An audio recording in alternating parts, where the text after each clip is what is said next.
The subcommittee hearing on Unidentified Anomalous Phenomena, or UAPs, will come to order.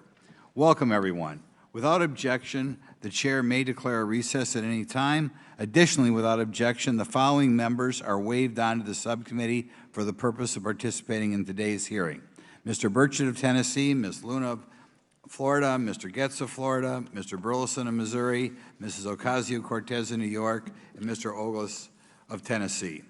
Without objection, so ordered. For today's subcommittee hearing, both the chair and ranking member will have 10 minutes for opening remarks. We may both be giving some of those minutes to other members of our party. I'm now going to recognize myself for 10 minutes. I'm actually going to try to get out of here in about 4, and then we'll give it to some of my friends over here.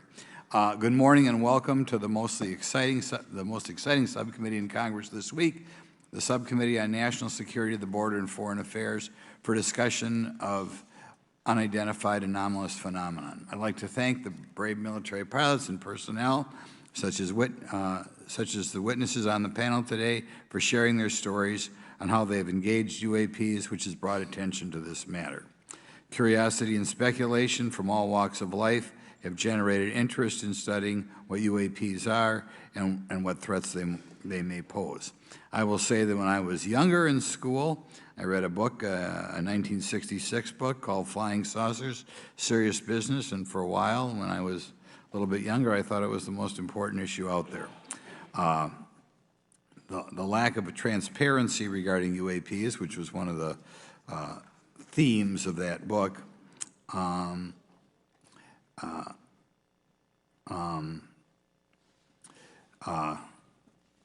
in any event, it's led to interest in studying what UAPs are and what threats they pose. The lack of transparency regarding UAPs has fueled wild speculation and debate for decades, eroding public trust in the very institutions that are meant to serve and protect them, as is evidenced by the large number of people we have here. I also want to point out in 1966, President Gerald Ford claimed to have seen a UFO, and in 1969 in Georgia, Jimmy Carter claimed to have seen a UFO. So this has led Congress to establish entities to examine UAPs.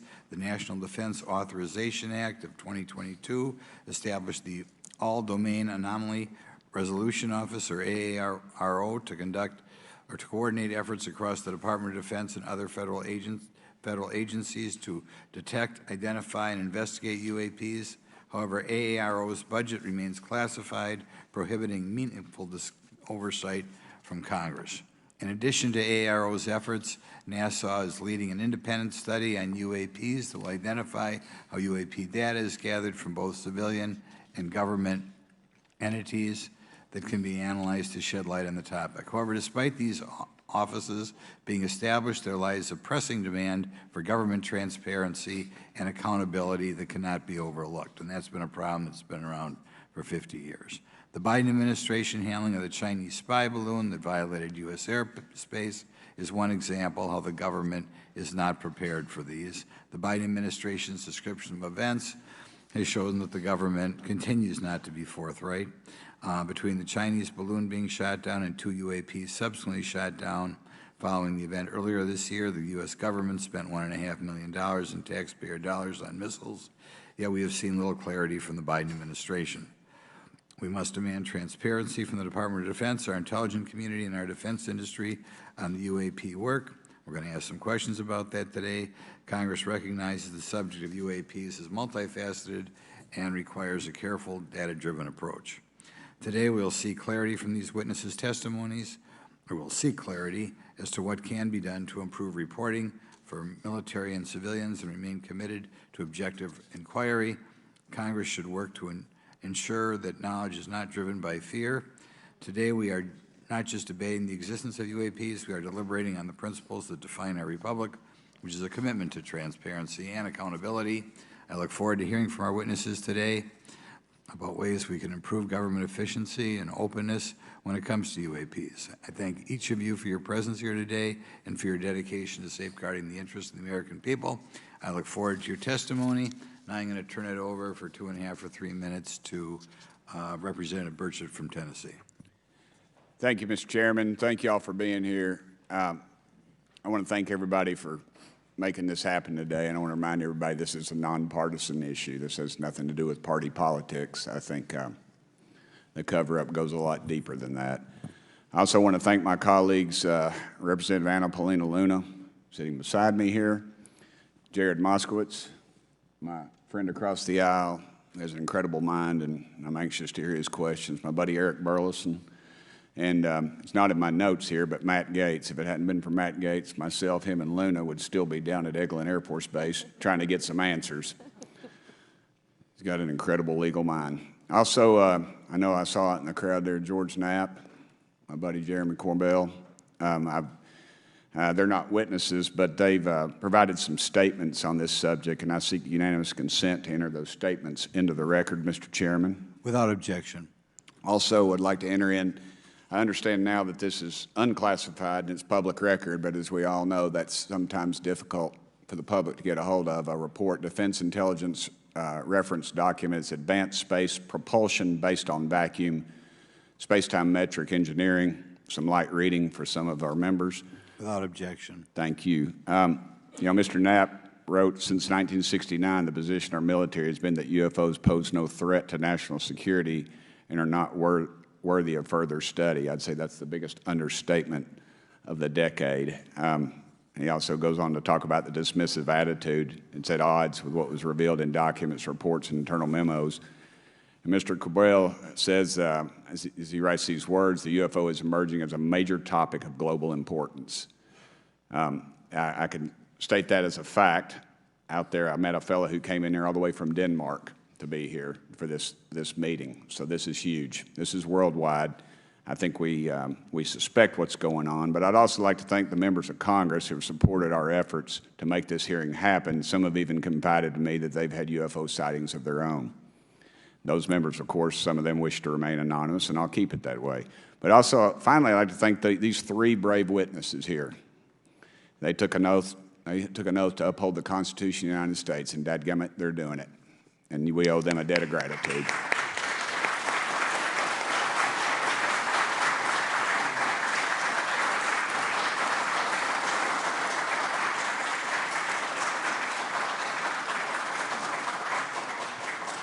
Y'all quit clapping. You're cutting in on my time. Just kidding.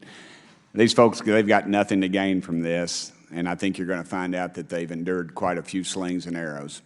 We need to remember them in our prayers and their families. And I'm thankful to them for their honest testimonies. They have done interviews and appeared in documentaries like Accidental Truth to get their stories out there, and now they are all here to testify under oath for Congress. It's been so difficult to get here today. I've said, in the Baptist church, we'd say that the devil's in our way. And the devil has been in our way through this thing. We've run into roadblocks from members, from the intelligence community, the Pentagon. I proposed legislation to go in the FAA reauthorization that just said if an airline pilot has a sighting, that when he makes that report to the FAA, that it would come to Congress. But I was told that the intelligence community did not like that, and the amendment was not even heard in committee. I think it's time for this country to take back our country. We need to tell the folks at the Pentagon they work for us. Dadgummit, we don't work for them. And that's exactly the point. This is an issue of government transparency. We can't trust a government that does not trust its people. We're not bringing little green men or flying saucers into the hearing. Sorry to disappoint about half y'all. We're just going to get to the facts. We're going to uncover the cover-up, and I hope this is just the beginning of many more hearings and more people coming forward about this. And I yield back the remainder of my time. I think, is it to Representative Luna, Mr. Chairman, or is that? Yeah, we'll call Ms. Luna for her statement. The circumstances surrounding UAPs has captivated the attention of the American people for decades, ingrained in even the minds of our nation's leaders from Jimmy Carter to Barack Obama, Hillary Clinton to Donald Trump, Marco Rubio to Chuck Schumer, John Radcliffe to National Security Council officials. Yet from Roswell, New Mexico to the coast of Jacksonville, Florida, the sightings of UAPs have rarely been explained by the people who have firsthand accounts of these situations. This is largely due to the lack of transparency by our own government and the failure of our elected leaders to make good on their promises to release explanations and footage and mountains of overclassified documents that continue to be hidden from the American people. This isn't just how I feel. In fact, the American people largely believe that the government has actively covered up the truth about UAPs. One poll in particular found that 68% of Americans believe that the government is hiding information about UAPs and not being honest about what we know about them. And from my personal experience, I believe the same thing. Another poll found that nearly half Americans believe that the federal government is doing a very bad or somewhat bad job of dealing with reports of UFO sightings. As Representative Burchett just referenced on the FAA bill that just went through, you can tell that that's exactly happening. Considering the thousands of testimonies and videos taken on people's phones and eyewitnesses' accounts made by credible witnesses such as doctors, pilots, scientists, and active duty service members, it is unacceptable to continue to gaslight Americans into thinking that this is not happening or that the potential of intelligent life forms exists other than humans. Even more alarming is the fact that these eyewitnesses are many of times service members and have no assurance that their lives will not be negatively impacted or even harmed by their experiences. In being an active duty service member working on an airfield, I've had conversations with many pilots where they were in fear of coming forward for retribution and or being taken off flight status. How do we know this? Because the government has said nothing to assure us otherwise. They have also did nothing to calm the concerns of over 20% of Americans who have reported to have seen UFOs or UAPs. We are simply told not to question the government and that the government has it under control. Today is the first hearing of its kind where we will attempt to get down to the bottom of what is actually happening with UAPs. But we will hear from people who have had personal sightings rather than Pentagon bureaucrats who have always been sent to stonewall our investigations. Just so that the press knows and the people know, we were even denied access to a classified briefing in a SCIF prior to this hearing due to the amount of hoops that we had to jump through to grant temporary clearance to witness Grush, who has knowledge of classified information. It is time to have an open-minded discussion on this topic, to hear the evidence and understand the magnitude of what this means not just for our nation, but for humanity. Thank you, Chairman. I yield back the rest of my time. Thank you very much, and I'd like to thank you and Mr. Burchett for bringing this topic to my attention. Now we'll recognize National Security Subcommittee Ranking Member Garcia for 10 minutes. Well, thank you, Mr. Chairman, and I want to thank first our witnesses for joining us today. I want to begin by thanking you all for your service to our country and for sharing your voices today and your courage to be here as well. To Mr. Graves, particularly grateful to you to spend some time that we had for you to share with candor some of your experiences, so I appreciate that as well. I do want to thank all the members of our subcommittee today and also those that are here and have waved on for their incredible interest in this issue, particularly to Congressman Burchett. I know that your leadership has brought us to this place today, and I want to thank you for that, as well as everyone else that's been engaged in this work. I also want to thank the oversight staff, who I know has been working very hard to ensure that today's hearing is serious, that it's transparent, and that it also provides appropriate answers, as our oversight body always demands. Now, it's really important that we're here in a bipartisan way to have this conversation, which really, to the heart of it, is about national security and key to the subcommittee's core purpose. This is the subcommittee on national security of the Oversight Committee. Now, our witnesses will testify today that UAPs have posed a serious safety threat, and we must understand this. More broadly, we're dealing with real questions that get to the heart of our faith in government. Faith in our institutions, as we all know, is at an all-time low. Partisanship and alternative facts make it too easy to doubt narrative or our institutions. But this hearing will offer the public unique perspectives, building on years of reporting by both federal agencies and the independent media. Now, some of the earliest reporting on this issue was a groundbreaking 2017 New York Times report, which revealed research, as we know now, on unidentified anomalous phenomena, or as many call UFOs, by the Defense Intelligence Agency.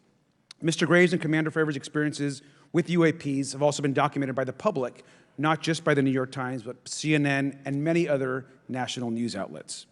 Now, the Office of the Director of National Intelligence has published public reports documenting UAPs, and on June 9th, 2022, NASA announced that the agency is commissioning a study to, of course, examine unidentified anomalous phenomena. Now, the sheer number of reports, whistleblowers, and stories of unidentified anomalous phenomena should raise real questions and warrant investigation and oversight, and that's why we are here today. Now, pilots have reported encounters for years. Now, because of the stigma around reporting these incidents, we still don't have a complete picture of actually what's going on, particularly as our witnesses will testify on the civilian side, and that is a real problem that we have today in the country. Now, it's very important that we show that Democrats and Republicans in Congress can come together in a bipartisan way to cut through misinformation and to look at the facts in a serious and thoughtful manner. If we are to advance oversight and public disclosure, we must also gain the broad support of the public. We will succeed getting facts out to the public faster if there is a broad public support as part of the process. Now, I understand fully the Department of Defense is hesitant to share information that could also undermine our national security by revealing information on the capabilities of our own aircraft, our sensors, and other sensitive material. At the same time, many people believe that we're withholding information from them, and that is dangerous also. I believe in openness and transparency. That is also the role of Congress, and I want to trust that the American people will be able to weigh the evidence and make up their own minds. Now, we have incidents where sensors, sometimes even multiple types of sensors, detect things that we cannot explain. UAPs, whatever they may be, may pose a serious threat to our military or civilian aircraft, and that must be understood. Now, my career and training as a longtime and career educator and teacher and researcher tell me that we should never rule anything out. We know that our space, of course, is vast and undiscovered. I also want to note that Mr. Sean Kirkpatrick, director of the All-Domain Anomaly Resolution Office, the component of the DoD office that investigates UAP data, has testified before the Senate this year that his unit has found no evidence of extraterrestrial activity. NASA has also stated that they don't have evidence of extraterrestrial life either, and we've heard this, of course, from some of our government agencies. And we should remind viewers and witnesses, which I think is really important, that we also cannot share classified information in public settings. But questions, of course, remain that people want to see data and information for themselves. The enormous interest in the hearing today underscores the importance of a fair and open look at the evidence from witnesses who can share their unique perspectives. Now, I know I certainly have a lot of questions, and I know that all the members of our committee do as well. We should come to this hearing with an open mind, and we should not let our existing ideas restrict us on either side. I hear over and over from many agencies the stigma around reporting and investigating UAPs prevents us from getting real answers. We know that whistleblowers have reported harassment, intimidation, or stigma as well, and this is not acceptable. If people can't report incidents which would have national security or safety implications, then that also has serious consequences for us. As ranking member of this subcommittee, I know my job would be completely impossible if whistleblowers or others feel intimidated to come before this committee. We can't be afraid of asking questions, and we can't be afraid of the truth. I'm proud to say that this hearing builds upon bipartisan work by members of the House and Senate dating many years back, which has sought to increase awareness within the Department of Defense and to mandate more of Congress of UAPs.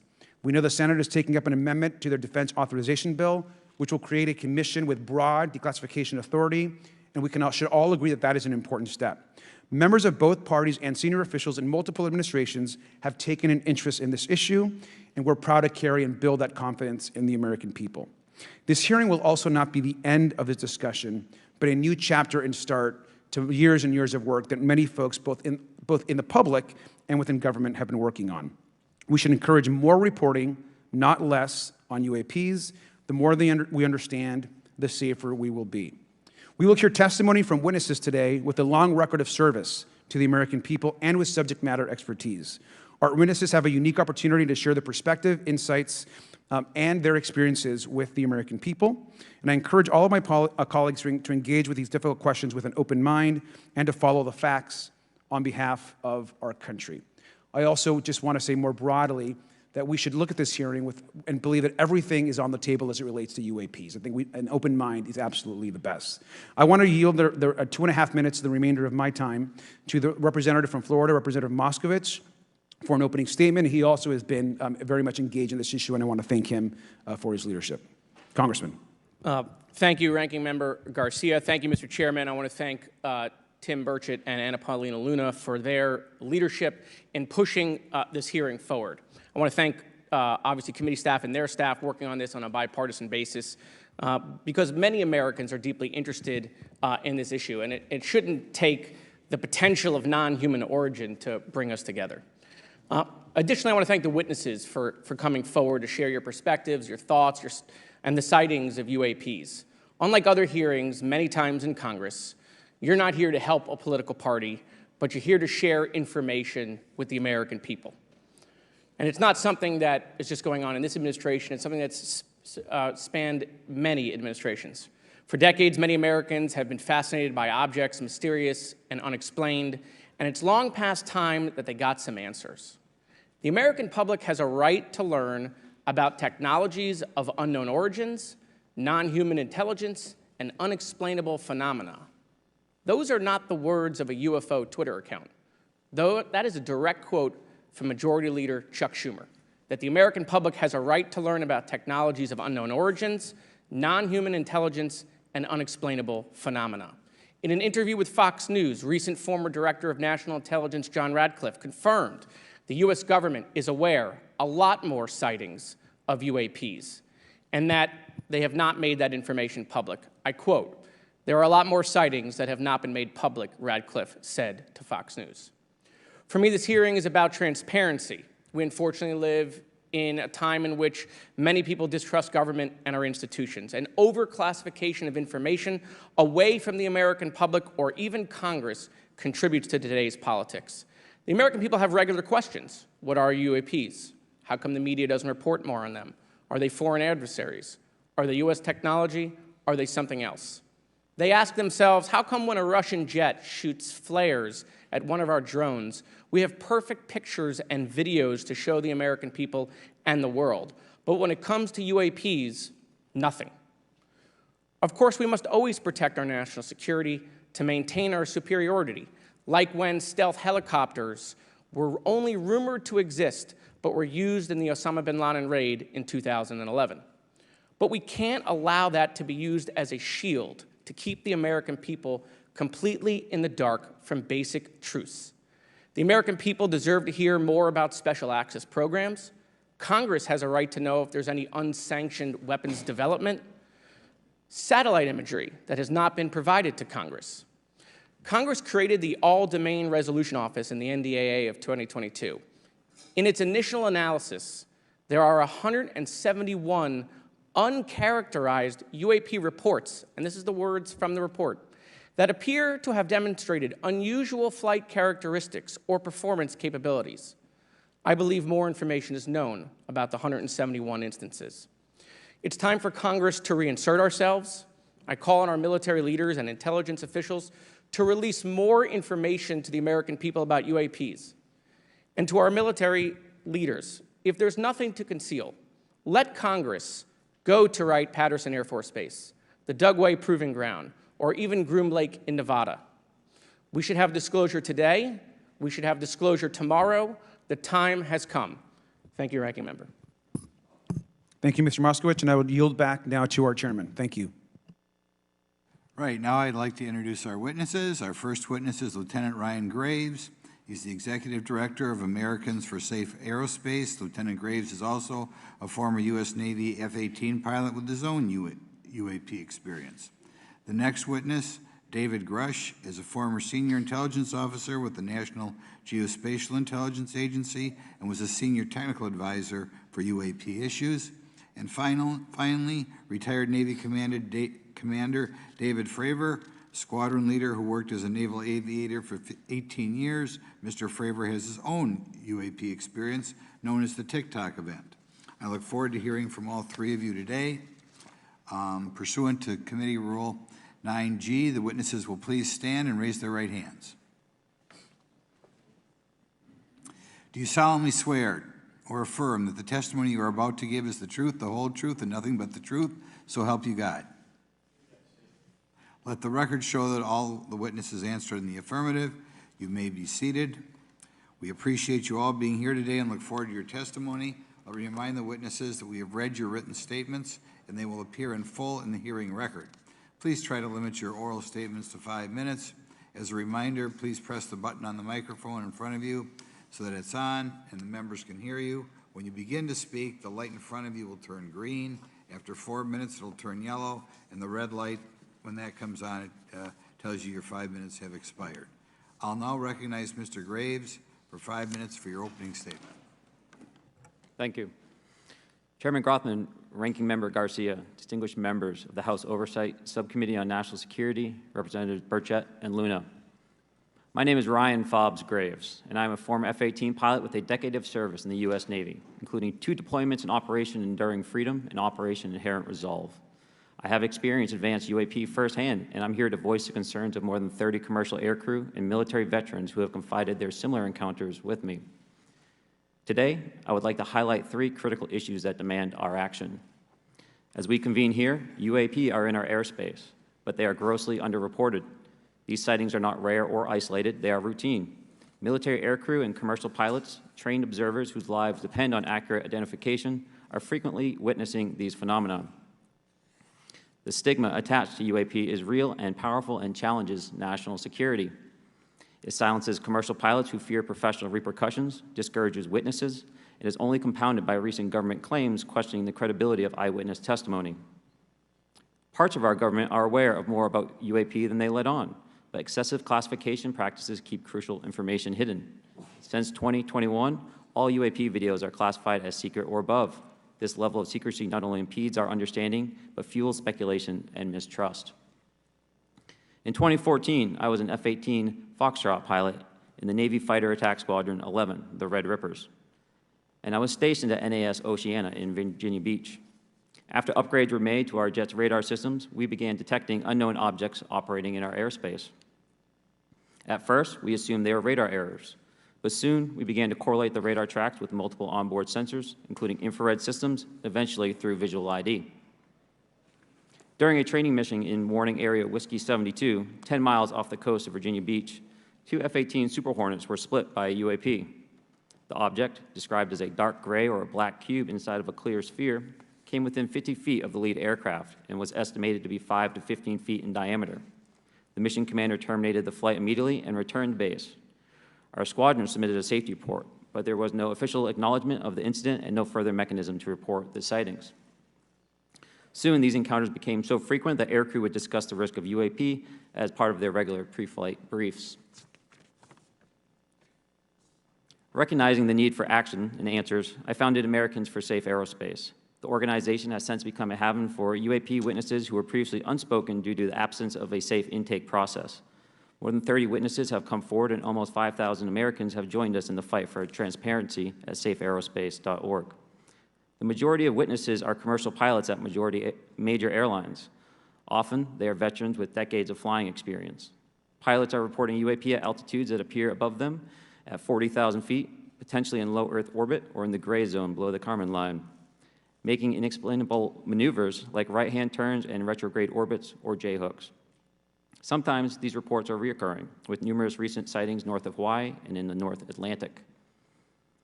Other veterans are also coming forward to us regarding UAP encounters in our airspace and oceans. The most compelling involve observations of UAP by multiple witnesses and sensor systems. I believe these accounts are only scratching the surface, and more will share their experiences once it is safe to do so. In closing, I recognize the skepticism surrounding this topic. If everyone could see the sensor and video data I witnessed, our national conversation would change. I urge us to put aside stigma and address the security and safety issue this topic represents. If UAP are foreign drones, it is an urgent national security problem. If it is something else, it is an issue for science. In either case, unidentified objects are concerned for flight safety. The American people deserve to know what is happening in our skies. It is long overdue. Thank you. Mr. Grush? Mr. Chairman, ranking members and congressmen, thank you. I'm happy to be here. This is an important issue, and I'm grateful for your time. My name is David Charles Grush. I was an intelligence officer for 14 years, both in the U.S. Air Force, both active duty, Air National Guard, and Reserve, at the rank of major, and most recently from 2021 to 2023, at the National Geospatial Intelligence Agency, NGA, at the GS-15 civilian level, which is the military equivalent of a full bird colonel. I was my agency's co-lead in Unidentified Anomalous Phenomena and Transmedium Object Analysis, as well as reporting to the UAP Task Force, UAPTF, and eventually, once it was established, the All Domain Anomaly Resolution Office, AARO. I became a whistleblower through a PPD-19 urgent concern filing in May 2022 with the Intelligence Community Inspector General. Following concerning reports from multiple esteemed and credentialed current and former military and intelligence community individuals that the U.S. government is operating with secrecy above congressional oversight with regards to UAPs. My testimony is based on information I've been given by individuals with a long-standing track record of legitimacy and service to this country, many of whom also have shared compelling evidence in the form of photography, official documentation, and classified oral testimony to myself and my various colleagues. I have taken every step I can to corroborate this evidence over a period of 4 years while I was with the UAP Task Force and do my due diligence on the individual sharing it. This is because of these steps, I believe strongly in the importance of bringing this information before you. I am driven by a commitment of both to truth and transparency, rooted in our inherent duty to uphold the United States Constitution and protect the American people. I'm asking Congress to hold our government to this standard and thoroughly investigate these claims. But as I stand here under oath now, I am speaking to the facts as I've been told them. In the U.S. Air Force, in my National Reconnaissance Office, NRO, reservist capacity, I was a member of the UAP Task Force from 2019 to 2021. I served at the NRO Operations Center on the Director's Briefing Staff, which included the coordination of the Presidential Daily Brief and supporting variety of contingency operations, which I was the Reserve Intelligence Division Chief backup. In 2019, the UAP Task Force Director asked me to identify all special access programs and controlled access programs, also known as SAPs and CAPs, we needed to satisfy our congressionally mandated mission, and we were direct report at the time to the DepSecDef. At the time, due to my extensive executive level intelligence support duties, I was cleared to literally all relevant compartments and in a position of extreme trust, both in my military and civilian capacities. I was informed in the course of my official duties of a multi-decade UAP crash retrieval and reverse engineering program, to which I was denied access to those additional read-ons when I requested it. I made the decision, based on the data I collected, to report this information to my superiors and multiple inspectors general, and in effect becoming a whistleblower. As you know, I've suffered retaliation for my decision, but I am hopeful that my actions will ultimately lead to a positive outcome of increased transparency. Thank you, and I'm happy to answer your questions. Thank you. Commander Fravor? Thank you. Thank you, Mr. Chairman, Congressmen, Congresswomen. I want to first thank you for the invitation to speak to the committee on the UAP topic that has been in the news for the past 6 years and seems to be continuing to gain momentum. As you know, my name is David Fravor. I'm a retired commander in the United States Navy. In 2004, I was a commanding officer of Strike Fighter Squadron 41, the world-famous Black Aces. We were attached to Carrier Wing 11, stationed on board the USS Nimitz, and had begun a 2-month workup cycle off the coast of California. On this day, we were scheduled for a 2v2 air-to-air training with the USS Princeton as our control. When we launched off Nimitz, my wingman was joining up. We were told that the training was going to be suspended and we were going to proceed with real-world tasking. As we proceeded to the west, the air controller was counting down the range to an object that we were going to, and we were unaware of what we were going to see when we arrived. The controller had told us that these objects had been observed for over 2 weeks, coming down from over 80,000 feet, rapidly descending to 20,000 feet, hanging out for hours, and then going straight back up. For those who don't realize, above 80,000 feet is space. We arrived at the location at approximately 20,000 feet, and the controller called merge plot, which means that our radar blip was now in the same resolution cell as the contact. As we looked around, we noticed that we saw some whitewater off our right side. It's important to note that the weather on this day was as close to perfect as you could ask for off the coast of San Diego. Clear skies, light winds, calm seas, no whitecaps from waves. So the whitewater stood out in a large blue ocean. All 4 of us, because we were in F-18Fs, so we had pilots and Wizzo in the back seat, Looked down a small, saw a white tic-tac object with a longitudinal axis pointing north-south and moving very abruptly over the water like a ping pong ball. There were no rotors, no rotor wash, or any sign of visible control surfaces like wings. As we started clockwise towards the object, my Wizzo and I decided to go down and take a closer look with the other aircraft staying in high cover to observe both us and the tic-tac. We proceeded around the circle about 90 degrees from the start of our descent, and the object suddenly shifted its longitudinal axis, aligned it with my aircraft, and began to climb. We continued down another 270 degrees, nose low, where the tic-tac, or we considered 270 degrees to where, and we went nose low to where the tic-tac would have been. Our altitude at this point was about 15,000 feet, and the tic-tac was about 12,000. As we pulled nose onto the object, within about a half mile of it, it rapidly accelerated in front of us and disappeared. Our wingmen, roughly 8,000 feet above us, lost contact also. We immediately turned back to see where the white water was at, and it was gone also. So as we started to turn back towards the east, the controller came up and said, "Sir, you're not going to believe this, but that thing is at your cap point roughly 60 miles away in less than a minute." You can calculate the speed. We returned to Nimitz. We were taking off our gear. We were talking to one of my crews that was getting ready to launch. We mentioned it to them, and they went out and luckily got the video that you see, that 90-second video. What you don't see is the radar tape that was never released, and we don't know where it's at, of the active jamming that the object put on an APG-73 radar, and I can get into modes later if you're interested. What is shocking to us is that the incident was never investigated. None of my crew were ever questioned. Tapes were never taken, and after a couple days, it turned into a great story with friends. It wasn't until 2009 until Jay Stratton had contacted me to investigate. Unbeknownst to all, he was part of the ATIP program in the Pentagon led by Lou Elizondo. There was an unofficial official report that came out that's now on the internet. Years later, I was contacted by the other pilot, Alex Dietrich, and asked if I'd been contacted, and I said no, but I'm willing to talk. I was contacted by Mr. Elizondo, and we talked for a short period of time, and he said we'd be in contact.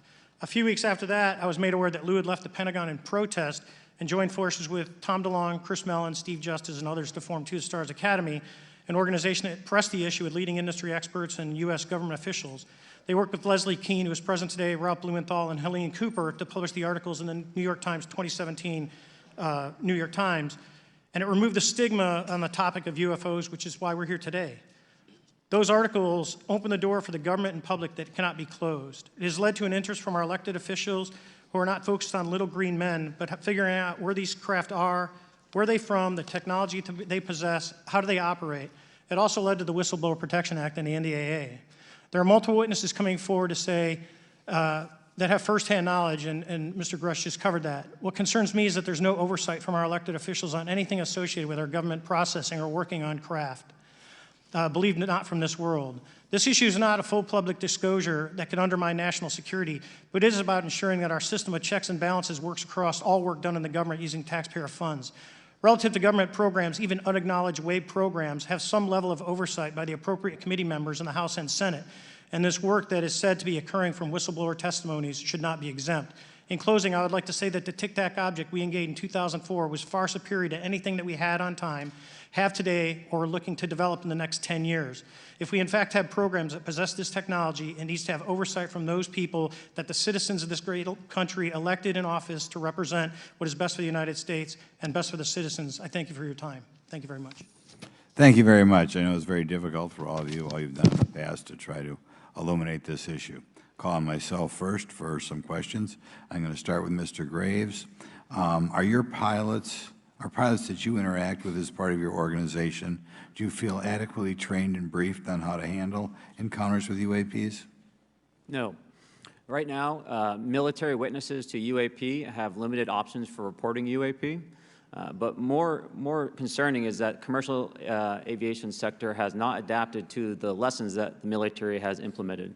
The military and Department of Defense has stated that UAP represent a critical aviation safety risk. We have not seen that same language being used in the commercial markets. They are not acknowledging this risk. Okay. What steps do you think you have to be taken to improve a pilot's UAP reporting, be it military or commercial?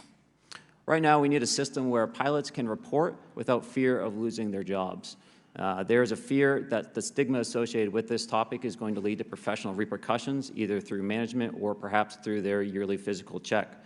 So having a secure system, reducing the stigma, and making this information available through the public is going to reduce the concerns that aircrew have.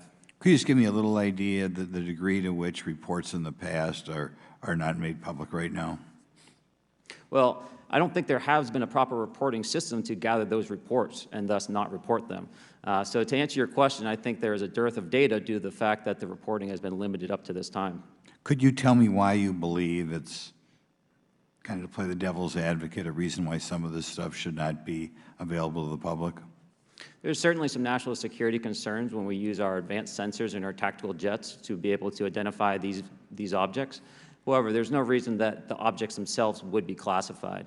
I would be curious to see how the security classification guideline actually spells out the different nuances of how this topic is classified from the perspective of UAP, not national security.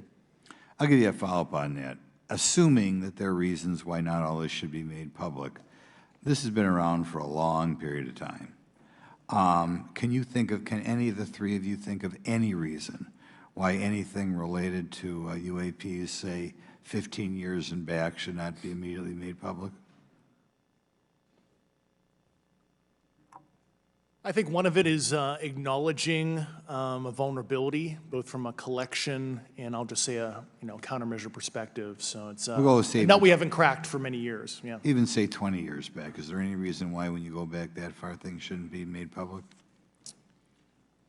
Unless it shows a specific national security vulnerability as it relates to a weakness in a particular defense system. Okay, Mr. Fravor, the TikTok incident that you were engaged occurred in 2004.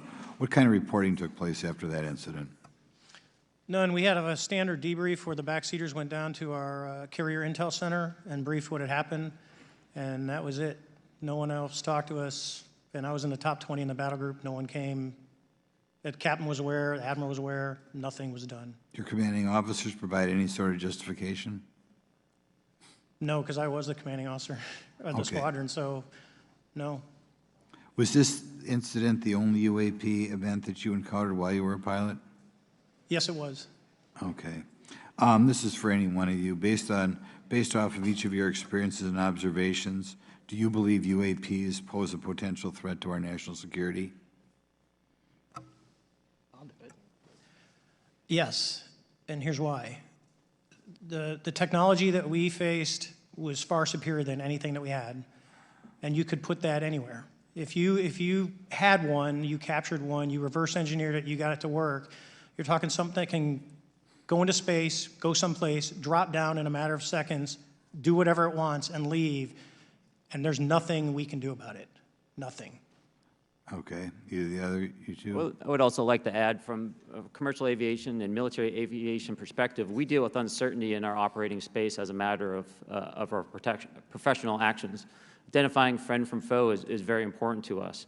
And so when we have unidentified targets and we continue to ignore those due to a stigma or a fear of what it could be, that's an opening that our adversaries can take advantage of. What steps should be taken to better understand and respond to UAP encounters in the interest of national security? There needs to be a location where this information is centralized for processing, and there needs to be a two-way communication loop so the operators on the front end have a feedback and can get best practices on how to process information, what to do, and to ensure that their reporting is being listened to. Right now, there is not a lot of back and forth. Mr. Grush, in your complaint to the Intelligence Community Inspector General, you claim that you believe information is being hidden. What kind of information do you think was hidden, and do you think it should remain hidden? Yes, I can speak to that very briefly in an unclassified manner. As you know, the preponderance of my complaint was classified to the intelligence communities. Both material acquisition and exploitation activity, also baselining the UAPs but not sharing it with intelligence professionals that are actually doing step briefs to pilots, that kind of information. Yeah. Okay. Thank you very much. Now we'll go to Mr. Garcia. Thank you. Again, thank you all for your service and for testifying today. Want to just talk about the UAPs as it relates to what we're seeing in the pilots' interaction with UAPs. Particularly, Mr. Graves, one of the, I think, concerns that for members of this committee is this idea that pilots, there's no system to actually report UAPs and the stigma around pilots. And so can you just briefly, you mentioned that you're working with 30 pilots right now that have had encounters with UAPs, but you've also, I believe, discussed and know of many more pilots. This is just those that you're currently working with. Is that correct? Can you expand on that? Certainly. I'll break that down in two ways. First, when we were first experiencing these objects off the eastern seaboard in the 2014 to 2015 time period, anyone that had upgraded their radar systems were seeing these objects. So there was a large number of my colleagues that were detecting these objects off the eastern seaboard. They were further correlating that information with their other onboard sensors, and many of them also had their own eye sightings as well of these objects.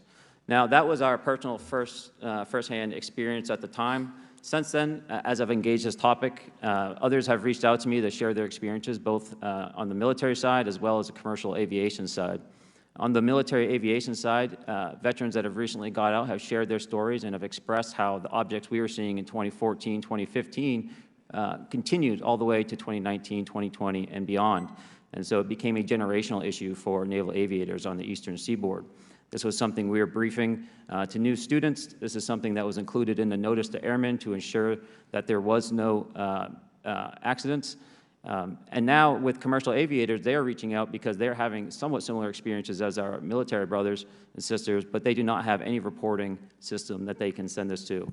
And let me just add, both to Mr. Fravor as well as Mr. Graves, not having this system for reporting, would you both agree that it's harmful to not just our national security interests, but to understand this phenomenon of what's happening with UAPs? I think it's actually a travesty that we don't have a system to correlate this and actually investigate. You know, so if you took the East Coast, you know, there's coastal radars out there that monitor our air defense identification zone, so out to 200 miles. They can track these, you know, so when you see them, they could actually go and pull that data and get maneuvering. And instead of just having the airplanes, there's other data sources out there. And I've talked to other government officials on this. So you need a centrally located repository that these reports go to. So if you just stuck it in DOD, you wouldn't get anything out of the Intelligence Committee because they have a tendency to not to talk. But if you had a central location where these reports would come in, not just military, but also commercial aviation, because there's a lot of that going on, especially if you talk to anyone that flies from here to Hawaii, over the Pacific, they see odd lights. So I think you need to develop something that allows you a central point to collect the data in order to investigate. Mr. Graves? I would concur with everything Mr. Fravor said. I'll continue to say that the commercial pilots that have reached out to me through Americans for Safe Aerospace are doing so because they don't feel there's another way for them to report this safety issue. And I think one of the clear outcomes of this hearing already is that there has to be a safe and transparent reporting process for pilots, both on the commercial side and the military side, to be able to report UAPs in a way that's also transparent, but also understands the scope of our national security interests and what may be classified or not. But I think there has to be some sort of system, and so that's something that I hope can be an outcome that this committee can work on. Is there anything else for the two of you briefly beyond this reporting system that you think that we can do as a government to encourage and facilitate more civilian reporting? We're doing it right now. Okay, great. I think this hearing is going to show the American people that their government takes this topic seriously. And how about civilians that may not be pilots? What kind of process could be in place for civilians who are not pilots, who may have UAP encounters? Do either of you have any suggestions that could facilitate that?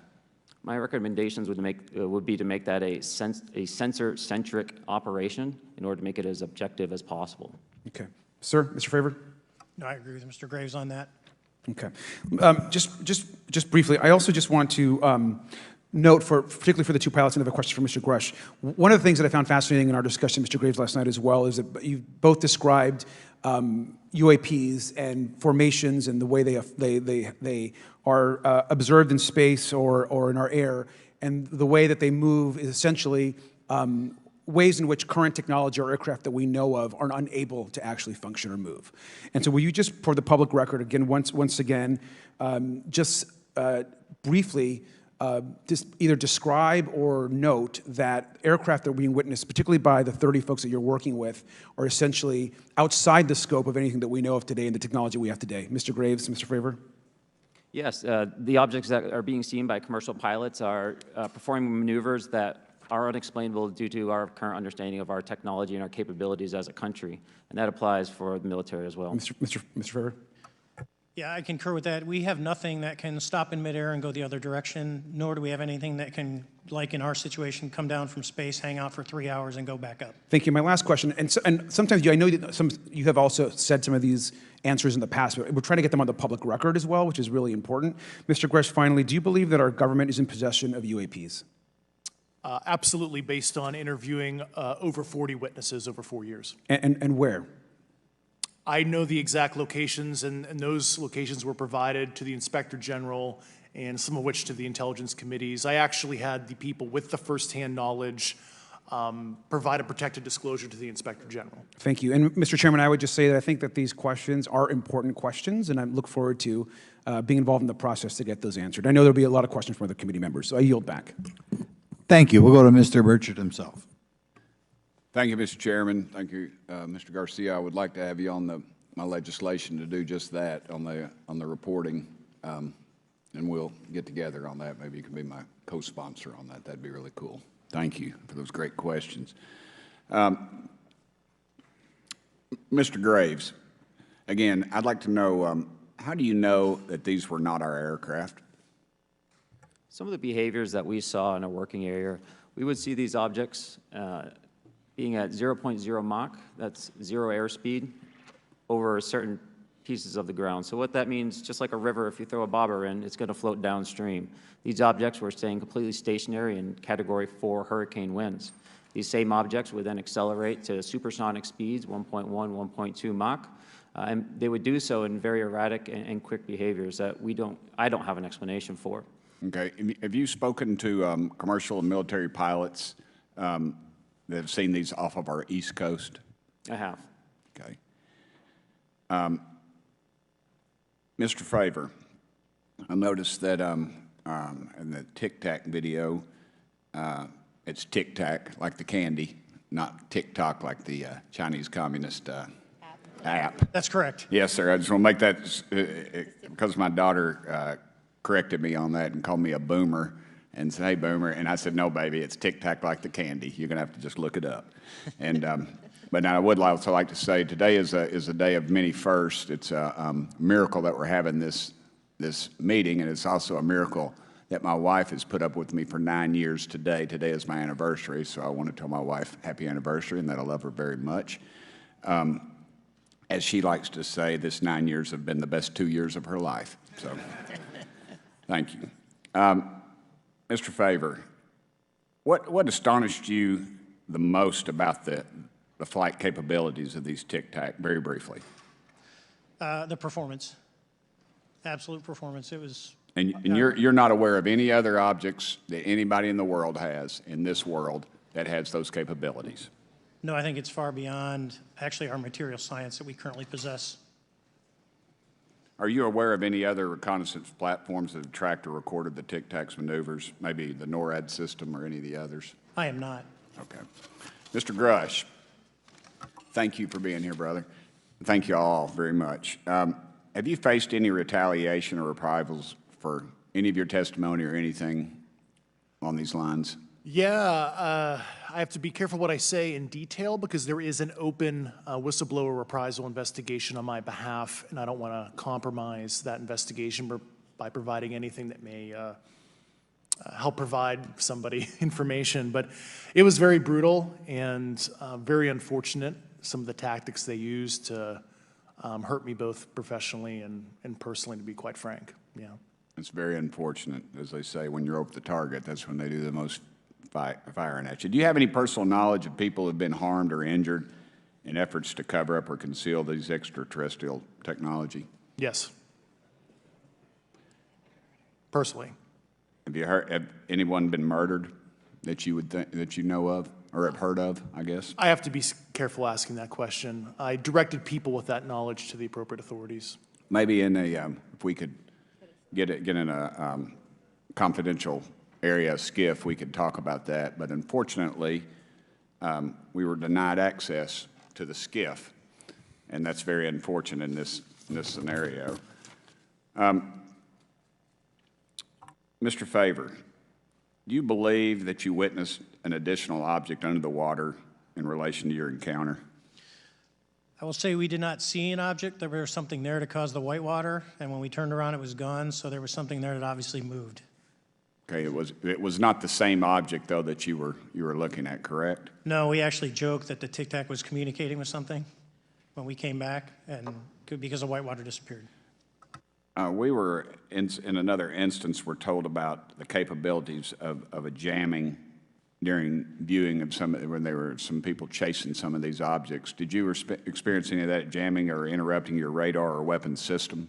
My crew that launched after we landed experienced significant jamming to the APG-73 radar, which was what we had on board, which is a mechanically scanned, very high-end system prior to the APG-79. And yes, it did pretty much everything you could do: range, velocity, aspect, and then it spit the lock, and the targeting pod is passive. That's what we were able to get the video on. I'm about to run out of time, but are you aware of any of our enemies that have that capability? No. Okay. I would also like to note for the record that, like George Knapp, breaking Area 51, he's the reason I knew about that, and the reason I know about the Tic Tacs is Leslie Keene from New York Times article, and I would encourage everybody to read that. Thank you, Mr. Chairman. I yield back to you for no time. Very good. Mr. Raskin? Thank you, Mr. Chairman.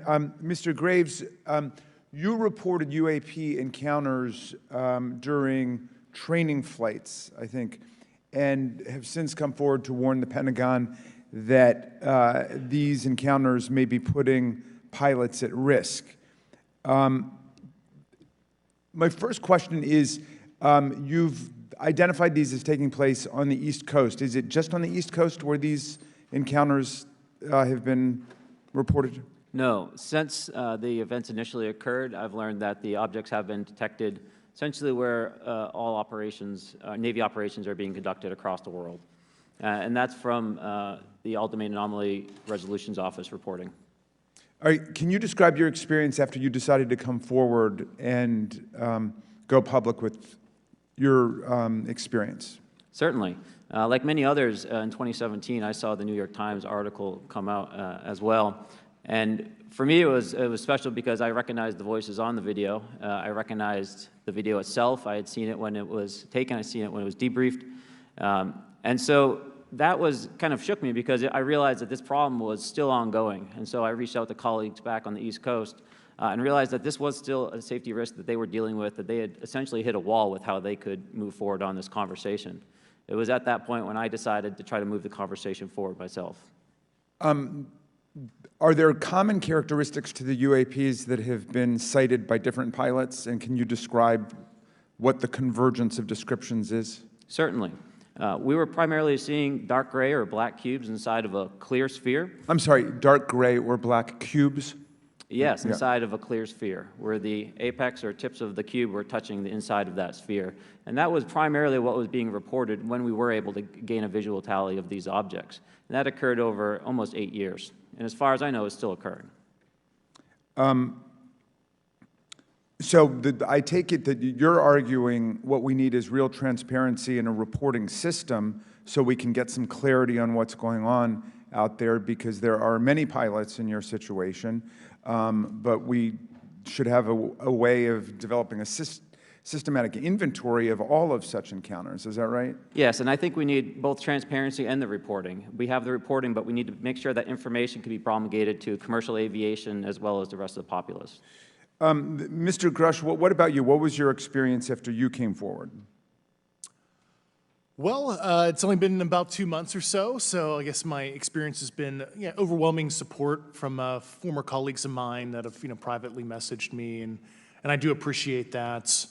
But I do have knowledge of active planned reprisal activity against myself and other colleagues, and it's very, very upsetting to me. Coming from where? Certain senior leadership at previous agencies I was associated with. And that's all I'll say publicly, but I can provide more details in a closed environment. Okay. Well, I hope you understand that there would be bipartisan rejection of any attempt to vilify, demonize, or engage in other reprisals against our witnesses and people who are telling the truth from their perspective. Yeah, there were certain colleagues of mine that were brutally administratively attacked, and it actually makes me very upset as a leader to see that happen to other coworkers and actually superiors of mine over the last 3 years. How do you account for that response? That seems like a bizarre response. I call it administrative terrorism. That's their quiver, their tool in the toolbox to silence people, especially the career government service cares about their career, cares about their clearance, their reputation to climb the ladder. And when you threaten that float, career path, a lot of people back off. But I'm here to represent those people. So, Mr. Fravor, what about you? What has your experience been since you've come forward with your perspective on this? Actually, I've been treated very well. And the 6 people that were involved, myself included, all of them have or will be retiring from the military as 05s or 06s. And all my friends that are very senior, 3 and 4 stars, I've talked to them. They believe, they understand there's a problem. But no, I was actually treated really well. And what is your general interpretation of these phenomena, or what is your current thinking of trying to make sense of them? Well, I'll say, you know, I'm not like a UFO fanatic. It's not me. But I will tell you that what we saw with 4 sets of eyes over a 5-minute period, still, there's nothing, we have nothing close to it. It was amazing to see. I told my buddy I wanted to fly it, but yeah, it's just an incredible technology. All right, Mr. Chairman, thank you very much. I'll yield back to you. Thanks. On to Ms. Luna. Mr. Grush, in speaking to you yesterday, I just wanted to follow up on Representative Raskin's questions. In the last couple of years, have you had incidences that have caused you to be in fear for your life for addressing these issues? Yes, personally. Okay. Yeah. I just want everyone to note that he's coming forward in fear of his life. To put in perspective, if they were really not scared about this information coming out, why would someone be intimidated like that? To your knowledge, are NHIs working with adversarial foreign governments in either technology exchange programs or back engineering programs? I don't have data on that. I'm not sure. Have you heard or you had people come forward to present that evidence? Not that particular evidence that you just espoused. Okay, on the 19th of April, Dr. Kirkpatrick, head of Aero, had said that he did not find any evidence of UAPs. You also stated that you had, in your interview, that you had briefed him on information that you were uncovering, but that he did not follow up with you. Were the items that you divulged to him pertinent to national security? Yes, him and I had a classified conversation in April 2022 before he took over Aero in July 2022, and I provided him some concerns I had. Do you know why he might not have followed up with you? Unfortunately, I cannot read his mind. I wish he did. I was happy to give sage counsel to him on where to look when he took the helm of Aero. Okay, and then my last question for you before I move to Mr. Graves is you received prior approval from the Defense Department to speak on certain issues, correct? Correct, through DOPSR, DoD Pre-Publication and Security Review, and I just want to remind the public, they're just looking from a security perspective. These are my own personal views and opinions, not the department's. Okay, I'm asking that, though, mainly because I think that there are many people that would like to discredit you, so it does bring a certain amount of credibility to your testimony. I'm required by law to do that as a former intelligence officer, or I go to jail for revealing classified information. Yeah, we don't want you to go to jail. My next question would actually be for Mr. Graves. Can you please explain to me in detail the event that occurred at Vandenberg Air Force Base? Certainly. In the 2003 timeframe, a large group of Boeing contractors were operating near one of the launch facilities at Vandenberg Air Force Base when they observed a very large 100-yard sided red square approach the base from the ocean and hover at low altitude over one of the launch facilities. This object remained for about 45 seconds or so before darting off over the mountains. There was a similar event within 24 hours later in the evening. This was a morning event, I believe 8:45 in the morning. Later in the evening, post-sunset, there were reports of other sightings on base, including some aggressive behaviors.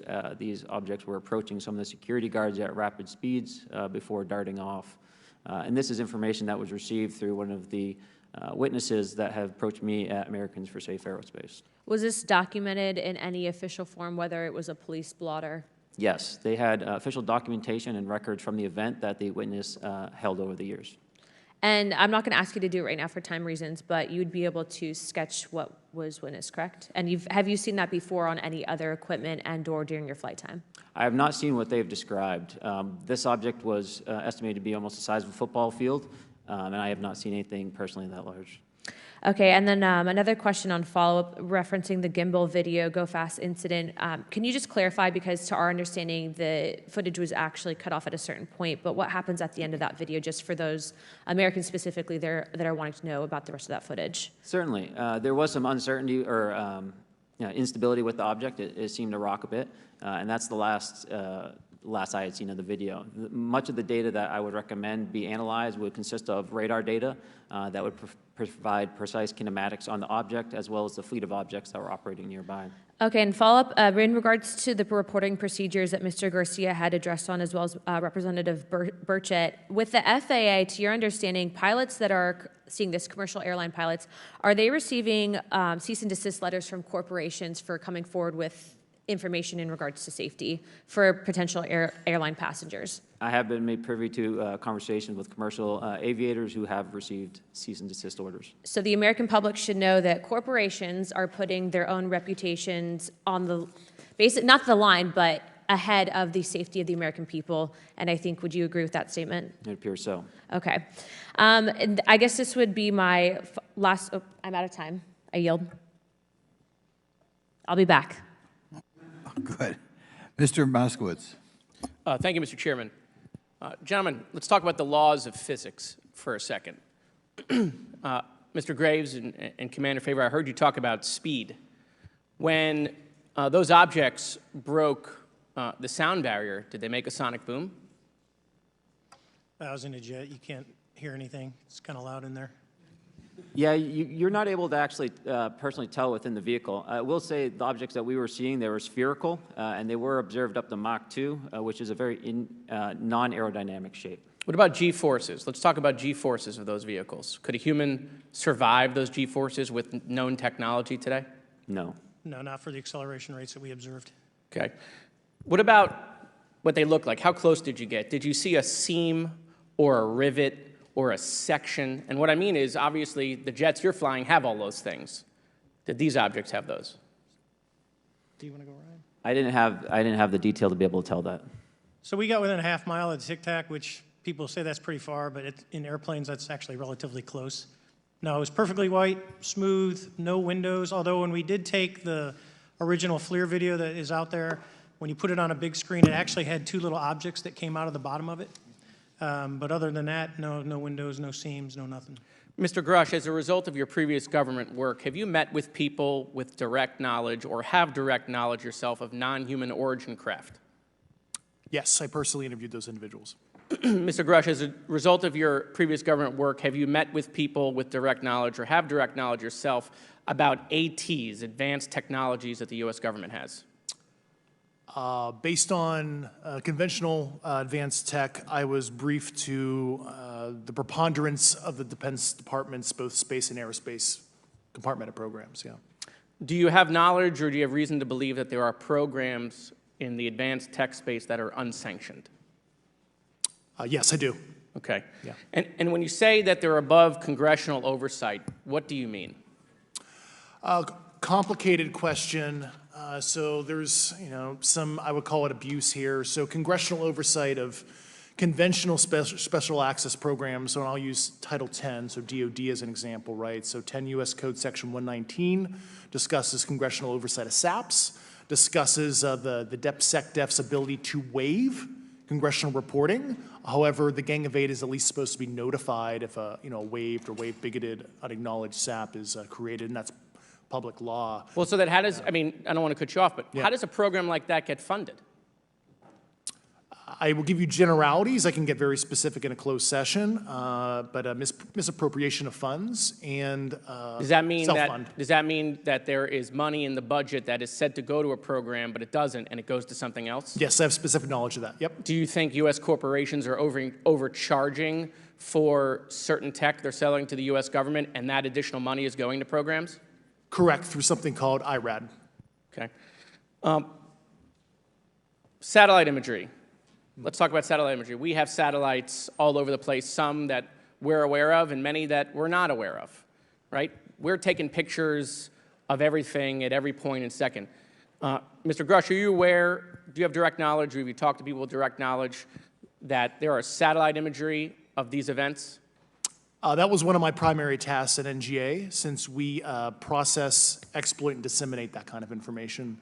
I've seen multiple cases, some of which, to my understanding, and of course I left NGA in April, so that's my information cutoff date. But I personally reviewed both what we call overhead collection and from other strategic and tactical platforms that I could not even explain prosaically. And I have a degree in physics, by the way, as well. And I am aware that you guys have not seen these reports, unfortunately. And I don't know why. Do you have direct knowledge, or you had spoken to people with direct knowledge that this imagery applies to crash sites, crash imagery? I can't discuss that in an open session. Okay. Do you have any information that the U.S. government is involved in a disinformation campaign to deny the existence of certain UAPs? I can't go beyond what I've already stated publicly in my News Nation interview because it touches other sensitivities. Okay. I'll yield the balance of my time back. Thank you, Mr. Chairman.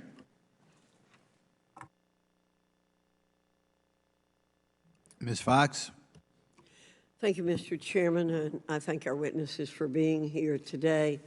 Mr. Garouche, in your sworn testimony, you state that the United States government has retrieved supposedly extraterrestrial spacecraft and other UAP-related artifacts. You go so far as to state that the U.S. is in possession of, quote, non-human spacecraft, end quote, and that some of these artifacts have circulated with defense contractors. Several other former military and intelligence officials have come forward with similar allegations, albeit in non-public settings. However, Dr. Sean Kirkpatrick, the director of AARO, previously testified before Congress that there has been, and I quote, no credible evidence thus far of extraterrestrial activity or of, quote, off-world technology brought to the attention of the office. To your knowledge, is that statement correct? It's not accurate. I believe Dr. Kirkpatrick mentioned he had about 30 individuals that have come to AARO thus far. A few of those individuals have also come to AARO that I also interviewed, Okay. and I know what they provided Dr. Kirkpatrick and their team. Okay. I was able to evaluate Okay, that information. I need to go on. Sure. But my understanding that his statement is accurate, came from a direct quote. And this contradiction is a perfect example of why we need to inject transparency into our government. And for another example, look no further than the pitiful response to the Chinese spy balloon debacle earlier this year. You may remember the mass confusion that ensued when the balloon was first spotted over Montana, 4 days after it first entered U.S. airspace over Alaska. The Biden administration's initial inability to address the object grew into a continuous series of embarrassments. After news of the balloon reached the mainstream media, we were assured that the balloon posed no threat to our security. However, after the balloon was allowed to transit the entire continental United States, fighter jets were scrambled off the coast of South Carolina to shoot it down. This flip-flopping and obfuscation caused needless confusion, fear, and panic across the country. It's my hope, Mr. Chairman, that this sort of confusion will not be repeated. We should investigate the extent to which elements of our government possess or do not possess information that is of critical value to the American people. We owe it to the citizens of this nation to make sure that our government is transparent and accountable. We must make sure that our government provides answers, and Congress must do its duty to solicit those answers. With that, Mr. Chairman, I yield back.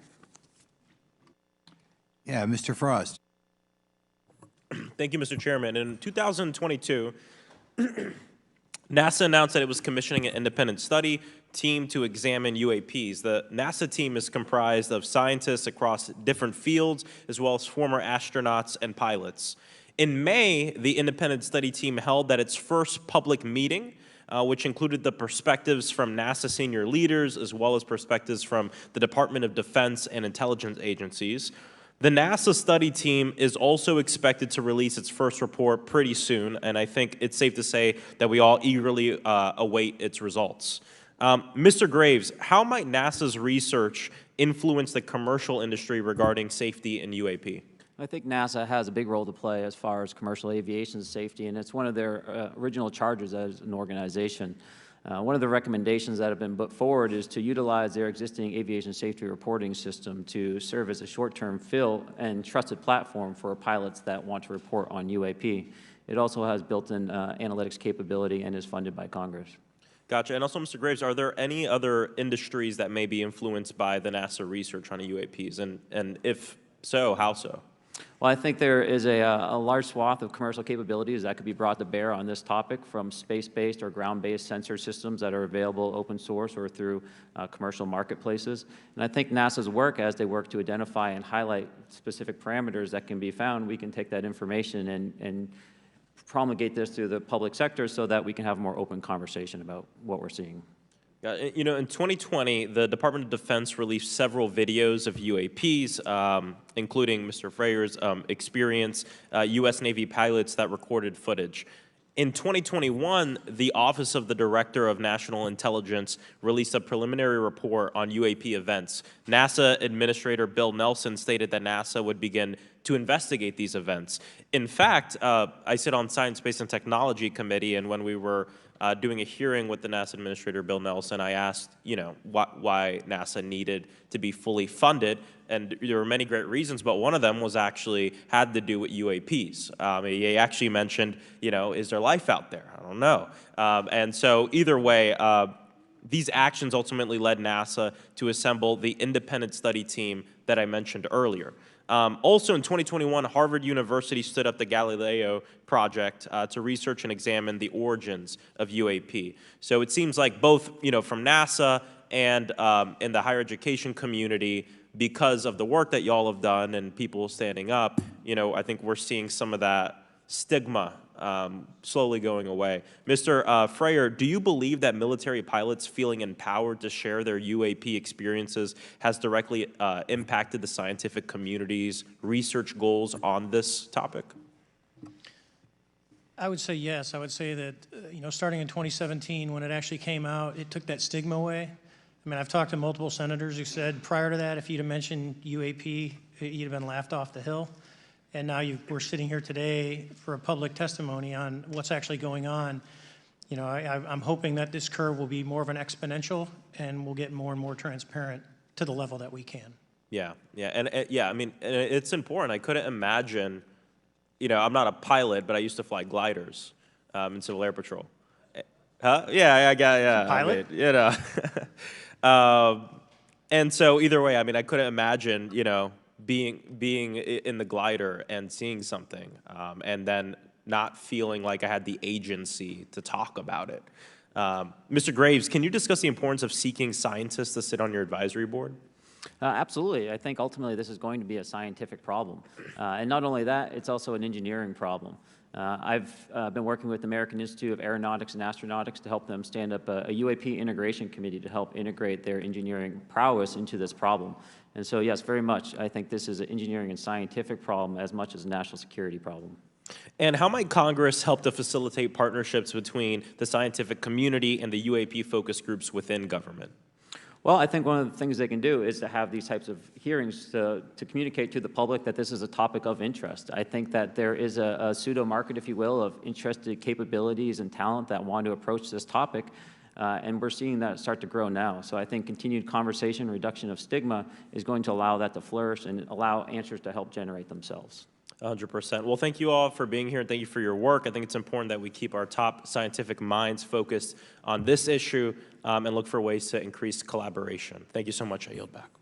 Mr. Comer. Thank you, Mr. Chairman. Let me say I want to thank you for having this hearing, and I want to thank Mr. Burchett and Ms. Luna for leading this hearing. And with that, I yield my 5 minutes to Mr. Burchett. Thank you, Mr. Chairman. I'm going to direct this, I believe, to Mr. Grush, but if any of you all feel like you need to jump in, just jump right in. We're good. Has the U.S. government become aware of actual evidence of extraterrestrial, otherwise unexplained forms of intelligence? And if so, when do you think this first occurred? I like to use the term non-human. I don't like to denote origin. Keeps the aperture open, both scientifically. Right. Certainly, like I've discussed publicly previously, 1930s. Okay. Can you give me the names and titles of the people with direct firsthand knowledge and access to some of this crash retrieval, some of these crash retrieval programs, and maybe which facilities, military bases the recovered material would be in? And I know a lot of Congress have talked about we're going to go to Area 51, and and there's nothing there anymore anyway. It's just and we move like a glacier. And as soon as we announce it, I'm sure the moving vans would pull up. But please. I can't discuss that publicly, but I did provide that information both to the Intel committees and the Inspector General. And we could get that in the SCIF if we were allowed to get in a SCIF with you. Would that be probably what you would think? Sure, if you had the appropriate accesses, yeah. What special access programs cover this information, and how is it possible that they have evaded oversight for so long? I do know the names. Once again, I can't discuss that publicly and how they've evaded oversight. In a closed setting, I can tell you the specific tradecraft used. All right. When do you think those programs began, and who authorized them? I do know a lot of that information, but that's something I can't discuss publicly because of sensitivities. All right. If any of y'all want to jump in on any of this, you're more than welcome to. What level of security clearance is required to fully access these programs? Well, anybody who has... and I say that because myself, Representative Gates and Representative Luna were basically turned away at one point at Eglin. So please go right ahead.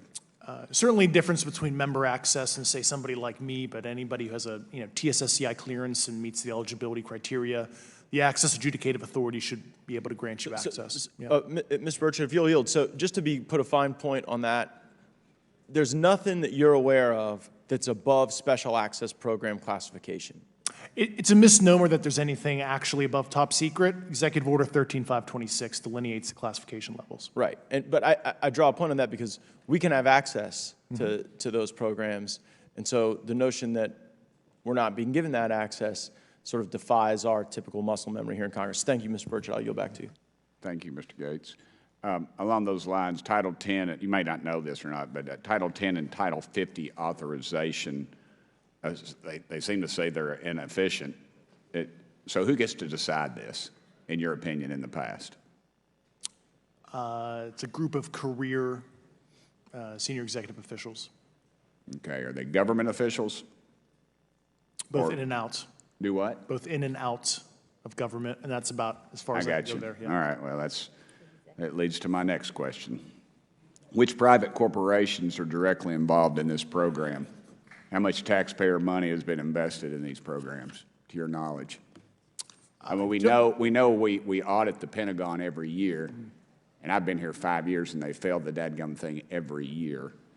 They lose over $1 billion a year, we think, and I've told the Department of Defense maybe 60% of their assets are unaccounted for, whatever the heck that means. In the public sector, you go to jail for that kind of crap. So tell me. Yeah, I know when I'm $1 off of my DTS travel voucher, I get hammered, but it seems like it doesn't work the other way, If you right? sell over if you sell over $600 worth of stuff on eBay, now you get a call from the IRS. So please, what corporations? Yeah, I don't know the specific metrics towards the end of your question. The specific corporations I did provide to the committees in specific divisions, and I spent 11 and a half hours with both Intel committees. So. Okay, has there been an active U.S. government disinformation campaign to deny the existence of unidentified aerial phenomena? And if so, why? I can't go beyond what I've already espoused publicly about that.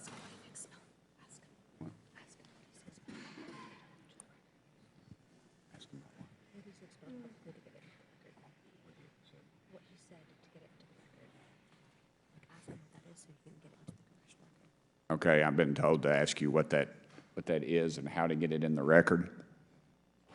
What have you stated publicly in your interviews for the congressional record? If you reference my News Nation interview and I talk about a multi-decade, campaign to disenfranchise public interest, Sorry, Mr. basically. Chairman, I've gone. Yeah. Thank I you. apologize, Mr. Chairman. I yield back negative 21 seconds. Thank you. Ms. Ocasio-Cortez? Thank you, Mr. Chairman, and thank you to our witnesses for coming here today. I do concur with the ranking member as well as several other members here on this committee that this is a committee for whistleblowers and for the protection of whistleblowers as well. So we understand what you're putting on the table here and what you're putting on the line here, and we thank you for that. Mr. Grush, you sat on the Unidentified Anomalous Phenomenon Task Force created in the 2020 NDAA, correct? Yes. There have been some things that have been mentioned here during this hearing that I wanted to pick up on.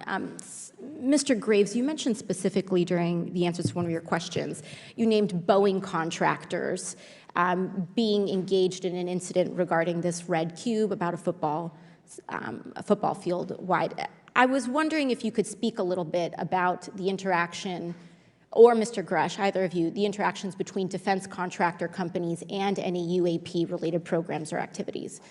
So I'll just say that the information about the contractor himself were provided by a witness, and I have no particular detail in that relationship. Mr. Grush. The kind of general unclassed wave tops, certainly the contractors, are the metal benders, so to speak. They're the ones actually doing specific performance on government contracts. Are they required to issue any disclosure regarding UAP sightings, or do they engage in any reporting around this? In terms of the contractors? Yes. Not that I'm aware of. They do not. Okay. Now, when it comes to notification that you had mentioned about IRAD programs, we have seen defense contractors abuse their contracts before through this committee. I have seen it personally, and I have also seen the notification requirements to Congress abused. I am wondering, one of the loopholes that we see in the law is that there is, at least from my vantage point, is that depending on what we're seeing, is that there are no actual definitions or requirements for notification. What methods of notification did you observe? Like when they say they notified Congress, how did they do that? Do you have insight into that? For certain IRAD activities, I can only think of ones conventional in nature. Sometimes they flow through certain, I'll just say, SAP programs that have cognizant authority over the Air Force or something, and those are congressionally reported compartments, but IRAD is literally internal to the contractor, so as long as it's money, either profits, private investment, et cetera, they can do whatever they want. To put a finer point on it, when there is a requirement for any agency or company to notify, or any agency to notify Congress, do they contact the chairman of a committee? Do they get them on the phone specifically? Is this through an email to hypothetically a dead email box? A lot of it comes through what they call the PPR, Periodic Program Review Process, if it's a SAP or Controlled Access Program Equity, and then those go to the specific committees, whether it be the SAS, CAS, HISI. Thank you. I apologize, my time is limited. Mr. Graves, one of your main concerns is that the FAA currently does not have an official process to receive reports of UAP from pilots or others, correct? Correct. And in your experience, what data should the Aero program prioritize for potential collection? We have, location, date, time, but are there other specific characteristics that should be included in these reports? Certainly. I think that there's two categories that would be important. One would be kinematics and understanding the specifics of how the vehicle or objects are moving. And the second would be a more zoomed out approach of being able to look at origin and destination before the incident, as well as getting a better contextual understanding of how these objects are interacting with each other. Thank you. Now, because I only have a minute left, I apologize, we only have 5 minutes today, but for the record, if you were me, where would you look? Titles, programs, departments, regions, if you could just name anything. And I put that as an open question to the three of you. I'd be happy to give you that in a closed environment. I can tell you specifically. Thank you. Commander Fravor? And I would say, and I've told people that you have to know where to look. They're not going to divulge it to you because of the classification levels. But if you know where to look and who to talk to, which is exactly what Mr. Grush can point you, then you have them. Okay. Mr. Graves? I was an operator, so I was depending on folks like Mr. Grosh to do that homework. Okay. Thank you very much. I yield back to the chair. Mr. Biggs? Thanks, Mr. Chairman. I thank the witnesses for being here today. I'm over here. Thank you so much for being here. I want to get into specifics here, and the reason I'm going to go this way is because you've talked a bit about what I would call misdirection by official U.S. government with regard to UAPs, right? And so I'm going to get to that in a second. But last week, White House NSC spokesman John Kirby stated that UAPs are having an impact on our training ranges and need to be treated as a legitimate issue. Do you concur with his statements? That's for each of you. Yes. Yes. Yes. Okay. Now, having said that, I'm going to take you to specific instances around the Phoenix Valley, because that's where I live. And in '97, we had the famous Phoenix Light case. I don't know if any of you are familiar with that. There were two things that went along with that, and the explanation was military training range off Luke and the Barry Goldwater Range. Do you know anything different other than the official explanation of those lights?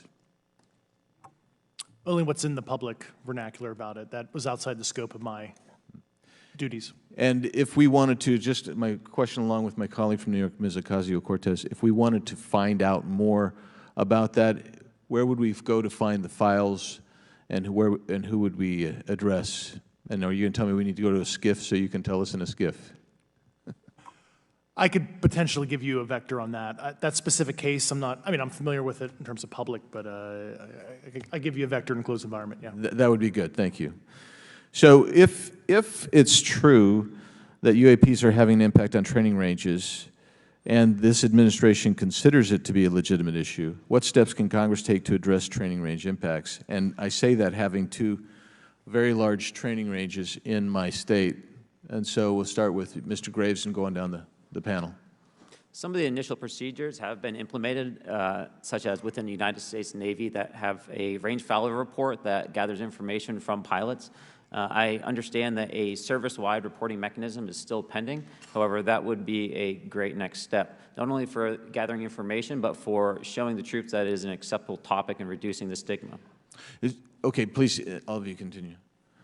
Yeah, as a recipient of a lot of those training range reports, sometimes we only get contextual kind of oral reporting. It'd be nice if they attached all sensor data and there's a system in place that can handle multiple classifications of data.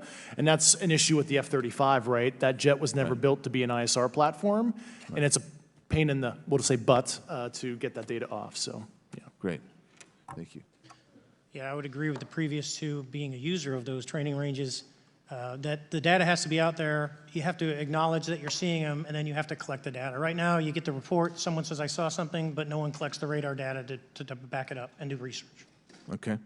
Do you believe that the 2019 classification guidelines for UAPs interferes with the federal government's ability to be transparent with the American people?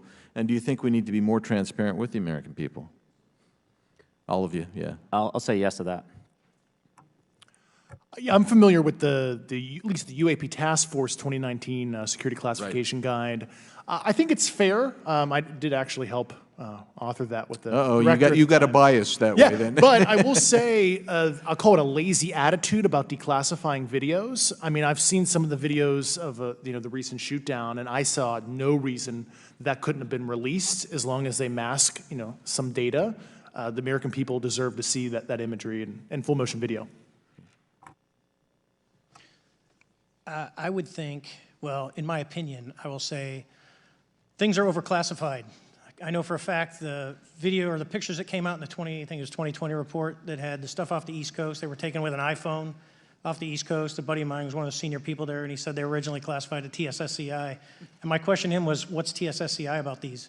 They're an iPhone Right. literally off the vacapes. That's not TSSCI. So they're overclassified, and as soon as they do that, they go in a vault, and then you all have to look for them. Yeah, so with the overclassification, that may be one way. Are there other ways that the DOD or intelligence agencies are keeping this information from the American people or even from Congress? I think part of that has been not encouraging reporting. If the problem is not something that can be measured, it's not something that's going to be fixed. Okay, very good. Well, I'm out of time, and I thank you, Mr. Chairman, and I yield back. First of all, without objection, Representative Nick Langworthy of New York has waived on the subcommittee for purpose of questioning witnesses at today's subcommittee hearing. And then we go to Mr. Burleson. Thank you, Mr. Chairman.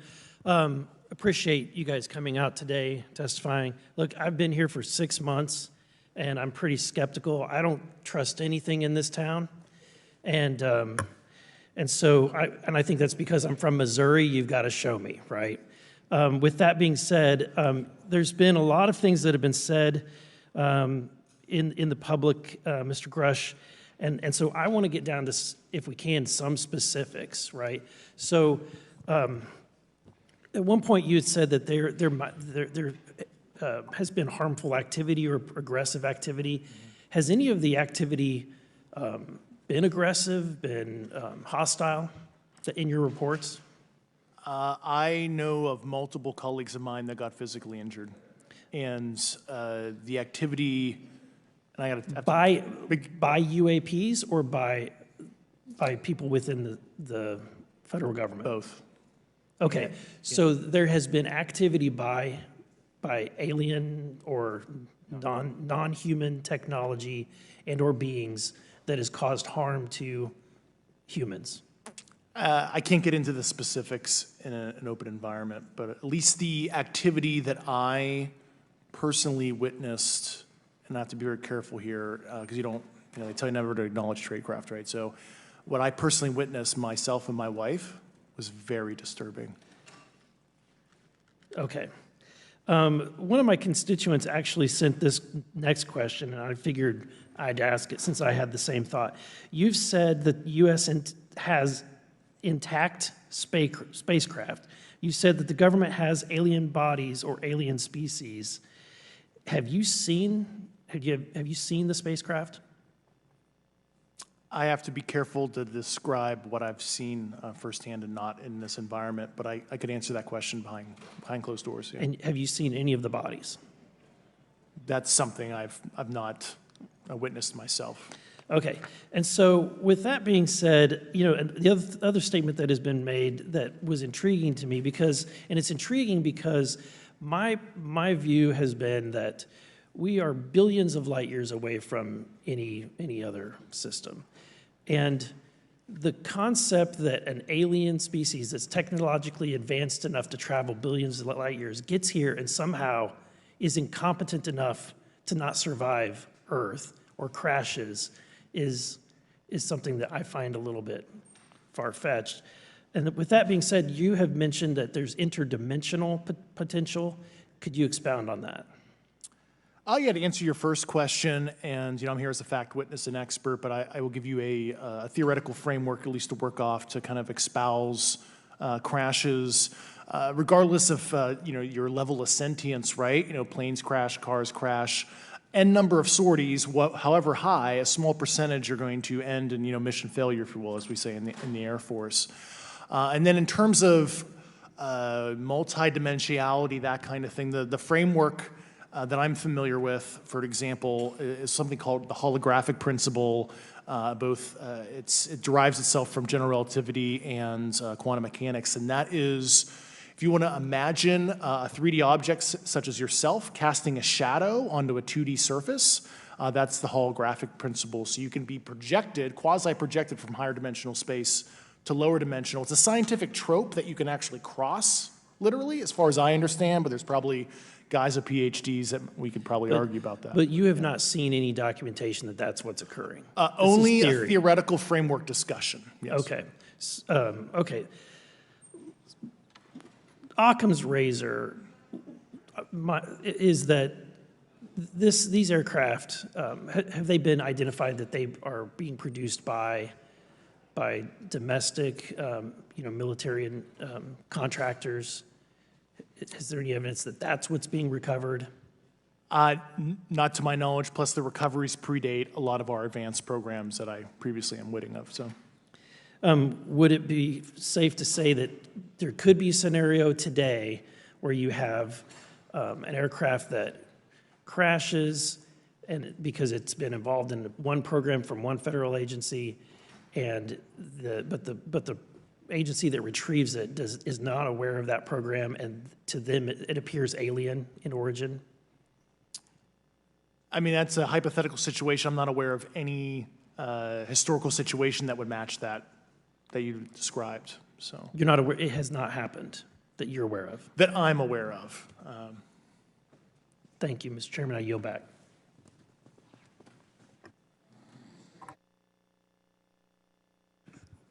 Several months ago, my office received a protected disclosure from Eglin Air Force Base indicating that there was a UAP incident that required my attention. I sought a briefing regarding that episode and brought with me Congressman Burchett and Congresswoman Luna.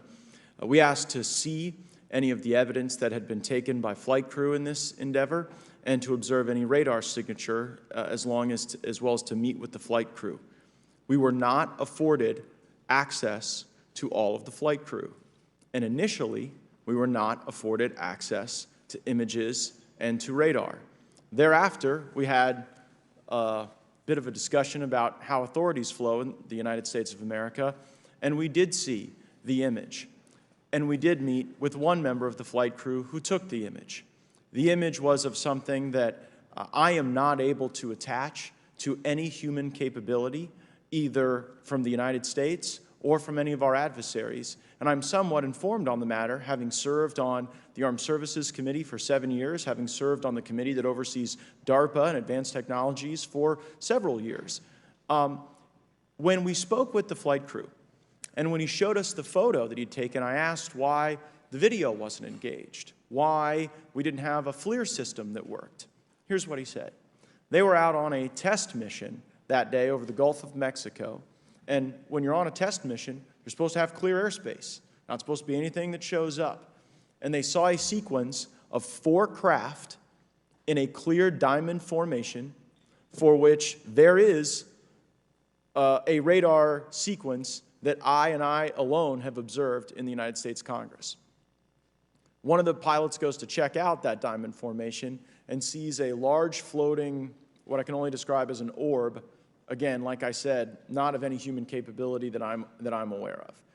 And when he approached, he said that his radar went down, he said that his FLIR system malfunctioned, and that he had to manually take this image from one of the lenses, and it was not automated in collection, as you would typically see in a test mission. So I guess I'll start with Commander Fravor. How should we think about the fact that this craft that was approached by our pilot had the capability of disarming a number of the sensor and collection systems on that craft?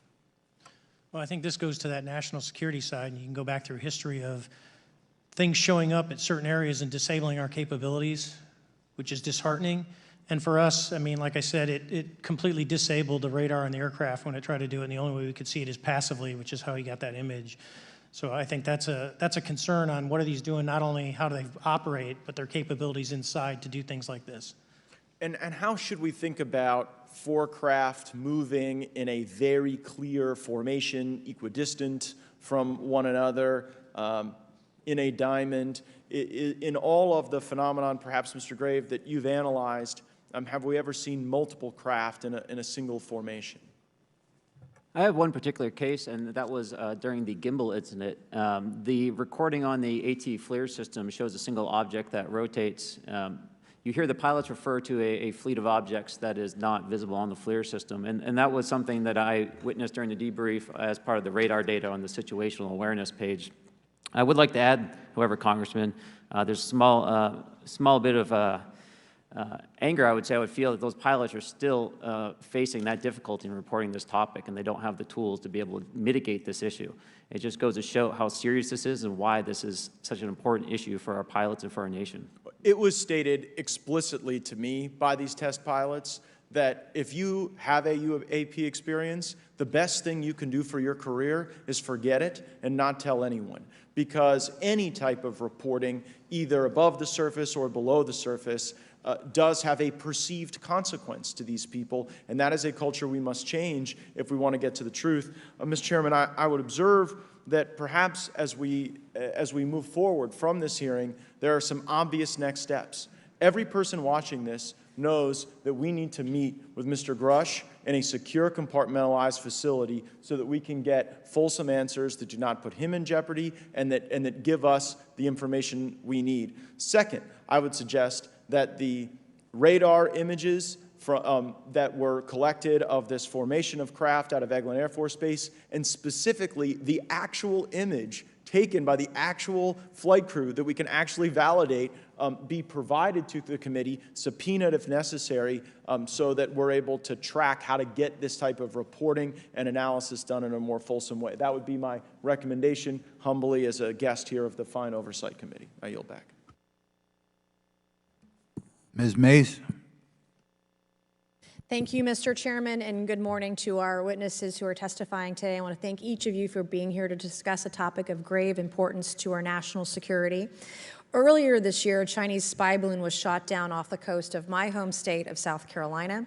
Since the Roswell incident in 1947, many Americans have wondered about the dangers of unknown objects crisscrossing our skies.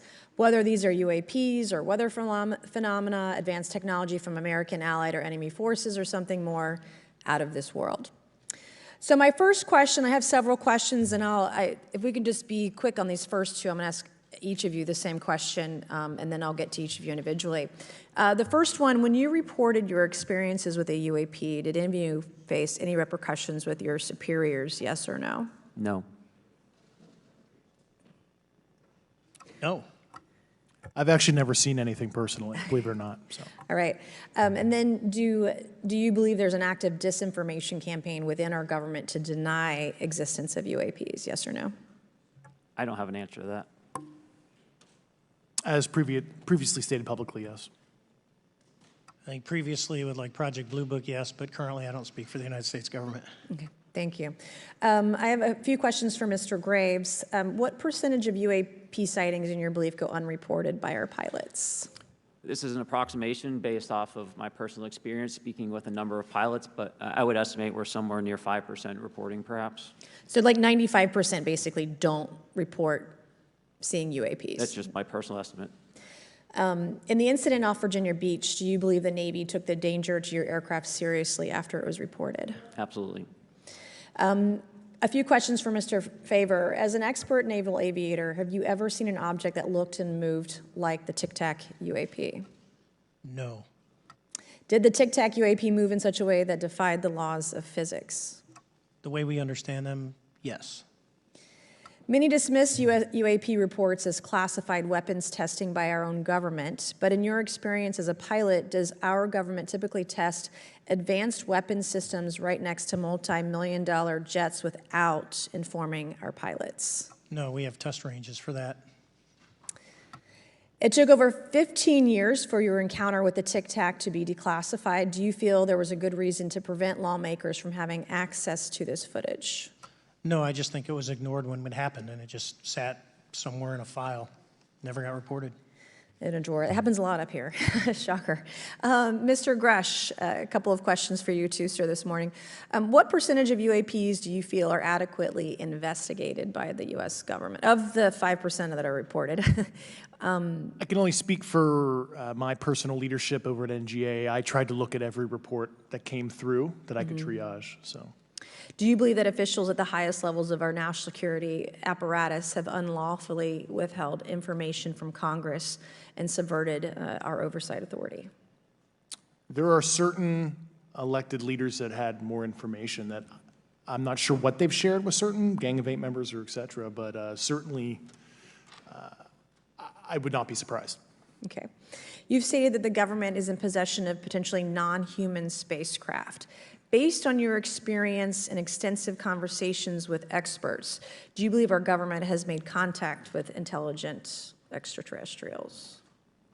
Something I can't discuss in public setting. Okay, I can't ask when you think this occurred. If you believe we have crashed craft, stated earlier, do we have the bodies of the pilots who piloted this craft? As I've stated publicly already in my News Nation interview, biologics came with some of these recoveries, yeah. Were they, I guess, human or non-human biologics? Non-human, and that was the assessment of people with direct knowledge on the program I talked to that are currently still on the program. And was this documentary evidence, this video, photos, eyewitness? Like, how would that be determined? The specific documentation I would have to talk to you in a skiff about. Gotcha. Yeah. Okay, so, and you may or may not be able to answer my last question, and maybe we get into a skiff at the next hearing that we have, but who in the government, either what agency, sub-agency, what contractors, who should be called into the next hearing about UAPs, either in a public setting or even in a private setting? And you probably can't name names, but what agencies or organizations, contractors, et cetera, do we need to call in to get these questions answered, whether it's about funding, what programs are happening, and what's out there? I can give you a specific cooperative and hostile witness list of specific individuals that were in those. And how soon can we get that list? I'm happy to provide that to you after the hearing. Super, thank you, and I yield back. Okay, now we have Mr. Langworthy. Is he here? Okay. Thank you very much. I'd like to thank all of the witnesses for being here today to discuss this very unique topic. And I'd like to jump right into my questions, if you don't mind. Commander Fravor, can you briefly describe your background? Yeah, I was an enlisted Marine, Naval Academy graduate, Navy, flew for 18 years, got a master's from University of Houston, and I've worked in the private sector for the last, 16 years, 17 years. I do a lot of defense work. So. Really gold-plated credentials. Commander Fravor, we have all seen the floating Tic Tac video that you engaged with on November 14th, 2004. Can you briefly talk about why you were off the coast of San Diego that day? Yeah, we were at a workup with all the battle groups, so we integrate the ships with the carrier, the air wing with the carrier, and we start working. So we were doing an air-to-air defense to hone not only our skills, but those of the USS Princeton when they had been tracking them for 2 weeks. The problem was that there was never manned aircraft airborne when they were tracking them, and this was the first day, and unfortunately, we were the ones airborne and went and saw it. Do you remember the weather that day? Was it cloudy or windy or anything out of the ordinary on the Pacific coast? It was actually, if you're familiar with San Diego, it was a perfect day, light winds, no whitecaps, clear skies, not a cloud. It was, for flying, it was the best. Now, is it true that you saw, in your words, a 40-foot flying Tic Tac shaped object? That's correct. Or for some people that can't know what a Tic Tac is, it's a giant flying propane tank. Fair enough. Did this object come up on radar or interfere with your radar or the USS Princeton? The Princeton tracked it, the Nimitz tracked it, the E-2 tracked it. We never saw it on our radars. Our fire control radars never picked it up. The other airplane that took the video did get it on a radar. As soon as it tried to lock it, it jammed the radar, spit the lock, and he rapidly switched over to the targeting pod, which you can do in the F-18. From what you saw that day and what you've seen on video, did you see any source of propulsion from the flying object, including on any potential thermal scans from your aircraft? No, there's none. There's no IR plume coming out, and Chad, who took the video, went through all the EO, which is black and white TV, and the IR modes, and there's no visible signs of propulsion. It's just sitting in space at 20,000 feet. In your career, have you ever seen a propulsion system that creates no thermal exhaust? No. Can you describe how the aircraft maneuvered? Abruptly, very determinate. It knew exactly what it was doing. It was aware of our presence, and it had acceleration rates. I mean, it went from 0 to matching our speed in no time at all. Now, if the fastest plane on Earth was trying to do these maneuvers that you saw, would it be capable of doing that? No, not even close. And just to confirm, this object had no wings, correct? No wings. Now, was the aircraft that you were flying, was it armed? No, never felt threatened at all. If the aircraft was armed, do you believe that your aircraft or any aircraft in possession of the United States could have shot the Tic Tac down? I'd say no, just on the performance, it would just left in a split second. It looks like that we have a problem here that needs further investigation. Yes. In your belief, is this flying Tic Tac, I mean, is it capable of being the product of any other nation on the earth? No, like I said earlier, I think it defies current material science and the ability to develop that much propulsion. And I know there's been some physicists who have done calculations, which is beyond anything that we have.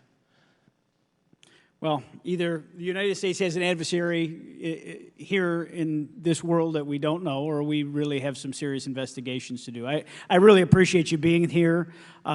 Is there anything else about the November 14th, 2004 incident that you think is important for this committee to know that you haven't been asked here today? No, it's been said it's probably the most credible UFO sighting in history based on all the sensors that were tracking it, and then for us to get visual and to go against the naysayers that it's something on the screen or whatever. I mean, there's 4 sets of human eyeballs. We're all very credible. Of the 6 of us that were involved in the thing, including the video, every one of us is going to do 20-plus years in the military in very responsible positions. So I'd say the world needs to know that. It's not a joke. Well, thank you very much for your testimony here today for all of you, and I yield back, Mr. Chairman. Mr. Ogles. Thank you, Mr. Chairman, and thank you all for being here and the courage it took to come forward and again, the sacrifice that each of you have made. I serve on the National Security Subcommittee for the Financial Services Committee, so I really want to stay in the national security lane, if I may. So when we think about traditional adversaries and both us towards them and them towards us, we probe their capabilities. We look for weaknesses, and we collect that data, that reconnaissance for in the event we need it in the future. For each of you, yes or no question, based off of your own experience or the data that you've been privy to, is there any indication that these UAPs could be essentially collecting reconnaissance information? Mr. Graves? Yes. Mr. Grush? Fair assessment, yeah. Mr. Fravor? Very possible. Again, in the national security vein, is it possible that these UAPs would be probing our capabilities? Yes or no, Mr. Graves? Yes. Grush? Yes. Fravor? Definitely. Is it possible that these UAPs are testing for vulnerabilities in our current systems? Yes. Yes. Possible. Do you feel, based off of your experience and the information that you've been privy to, that these UAPs provide an existential threat to the national security of the United States? Mr. Graves? Potentially. Yes, sir, potentially. Same answer, potentially. Yeah, I'd say Fravor? definitely, potentially. Mr. Graves and Fravor, in the event that your encounters had become hostile, would you have had the capability to defend yourself, your crew, your aircraft? Absolutely not. Sir? No. Is, based off of the information that you've been privy to, is there any indication that these UAPs are interested in our nuclear technology and capabilities? Yes. By external observation, sure, that could be a fair assessment, yeah. Yes. Is there any indication that the Department of Energy is involved in UAP data collection and housing? I don't have an answer. I can't confirm or deny that in a public setting. And could you do it in a secure setting? Yes. Mr. Fravor? No, I don't know. Mr. Chairman, I think I'm the last member to go, but there clearly is a threat to the national security of the United States of America. As members of Congress, we have a responsibility to maintain oversight and be aware of these activities so that, if appropriate, we take action. I would encourage the chairman to demand that we have any and all, but in particular Mr. Grush, talk to us in a skiff. And if that access is denied, I will personally volunteer to initiate the Holman Rule against any personnel or any program or any agency that denies access to Congress. Mr. Chairman, with that, I will yield the remainder of my time to my fellow colleague from Tennessee, Mr. Burchett. Thank you, Mr. Chairman. Thank you, Mr. Ogles, for the great questions, brother. Mr. Grush, I might have asked this before, but I want to make sure. Do you have any personal knowledge of someone who's possibly been injured working on legacy UAP reverse engineering? Yes. Okay. How were they injured? Is it something like a radioactive type situation or something we didn't understand? I've heard people talk about Havana syndrome type incidences. What was your recollection of that? I can't get into specifics, but you could imagine assessing an unknown unknown. There's a lot of potentialities you can't fully prepare for. How do you think we ought to handle UAP whistleblower complaints like yours in the future? Yeah, there was some issue with mine. So, PPD 19 process, it goes to the Intel committees, either through PPD 19 or ICD 120.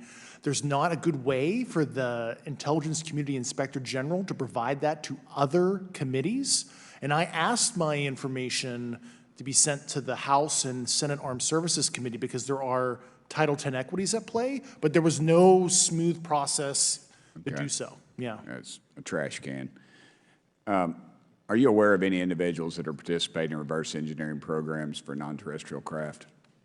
Personally, yes. Do you know any that would be willing to testify if there were protections for them? Certainly closed door and assurances that breaking their NDA, they're not going to get administratively punished for so. Yeah. I yield, Mr. Chairman. Thank you. We're going to do something a little bit out of the ordinary here. We're going to give 3 people a chance at an additional 3 minutes. So Mr. Burchett, do you want to keep going? Why don't you come back to me, Mr. Chairman? Ms. Luna, if she's on, is she on that list? Sure. Chairman, I'd like to submit for the record an article by News Nation, and it follows Mr. Grush's full interview for the record. Without objection. Thank you. Mr. Grush, why is it that you refer to the phenomenon as non-human intelligence? Why deviate from the basis of extraterrestrial life? I think the phenomenon is very complex, and I like to leave an open mind analytically to specific origin. When you say specific origin, are you referring, can you elaborate on that for those that might not? If it's a traditional extraterrestrial origin or something else that we don't quite understand from either a biological or astrophysics perspective, yeah, I just like to keep an open mind on what it could be, yeah. Okay, and referring to your News Nation interview, you had referenced specific treaties between governments. Article 3 of the Nuclear Arms Treaty with Russia identifies UAPs. It specifically mentions them. To your knowledge, are there safety measures in place with foreign governments or other superpowers to avoid an escalatory situation in the event that a UAP malevolent event occurs? Yeah, you're referring to actual public treaty in the UN Register. It's funny you mentioned that. Yeah, the Agreement on Measures to Reduce the Risk of Outbreak of Nuclear War signed in 1971. Unclassified treaty, publicly available. And if you cite the George Washington University National Security Archives, you will find the declassified in 2013 specific provisions in the specific red line flash message traffic with the specific codes pursuant to Article 3 and Article, also Situation 2, which is in the previously classified NSA archive. What I would recommend, and I tried to get access, but I got a wall of silence at the White House, was those specific incidents when those message traffic was used. I think some scholarship on that would open the door to a further investigation using those publicly available information. Thank you. And then my last question with 51 seconds remaining. You mentioned white-collar crimes potentially being taking place in regards to a cover-up. Can you please elaborate? I have concerns based on the interviews I conducted under my official duties of potential violations of the Federal Acquisition Regulations, the FAR. Thank you very much, Chairman. I yield the remainder of my time. Okay, we'll go to Mr. Raskin for 3 minutes. Thanks, Mr. Chair, and I thank the witnesses for their endurance and service today.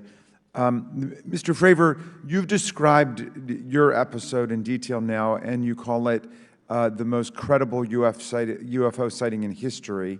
But I wonder, was this the first time that you encountered a UFO or a UAP in 2004? Yes. And what was your general attitude or perspective on the UFO discussion before that happened?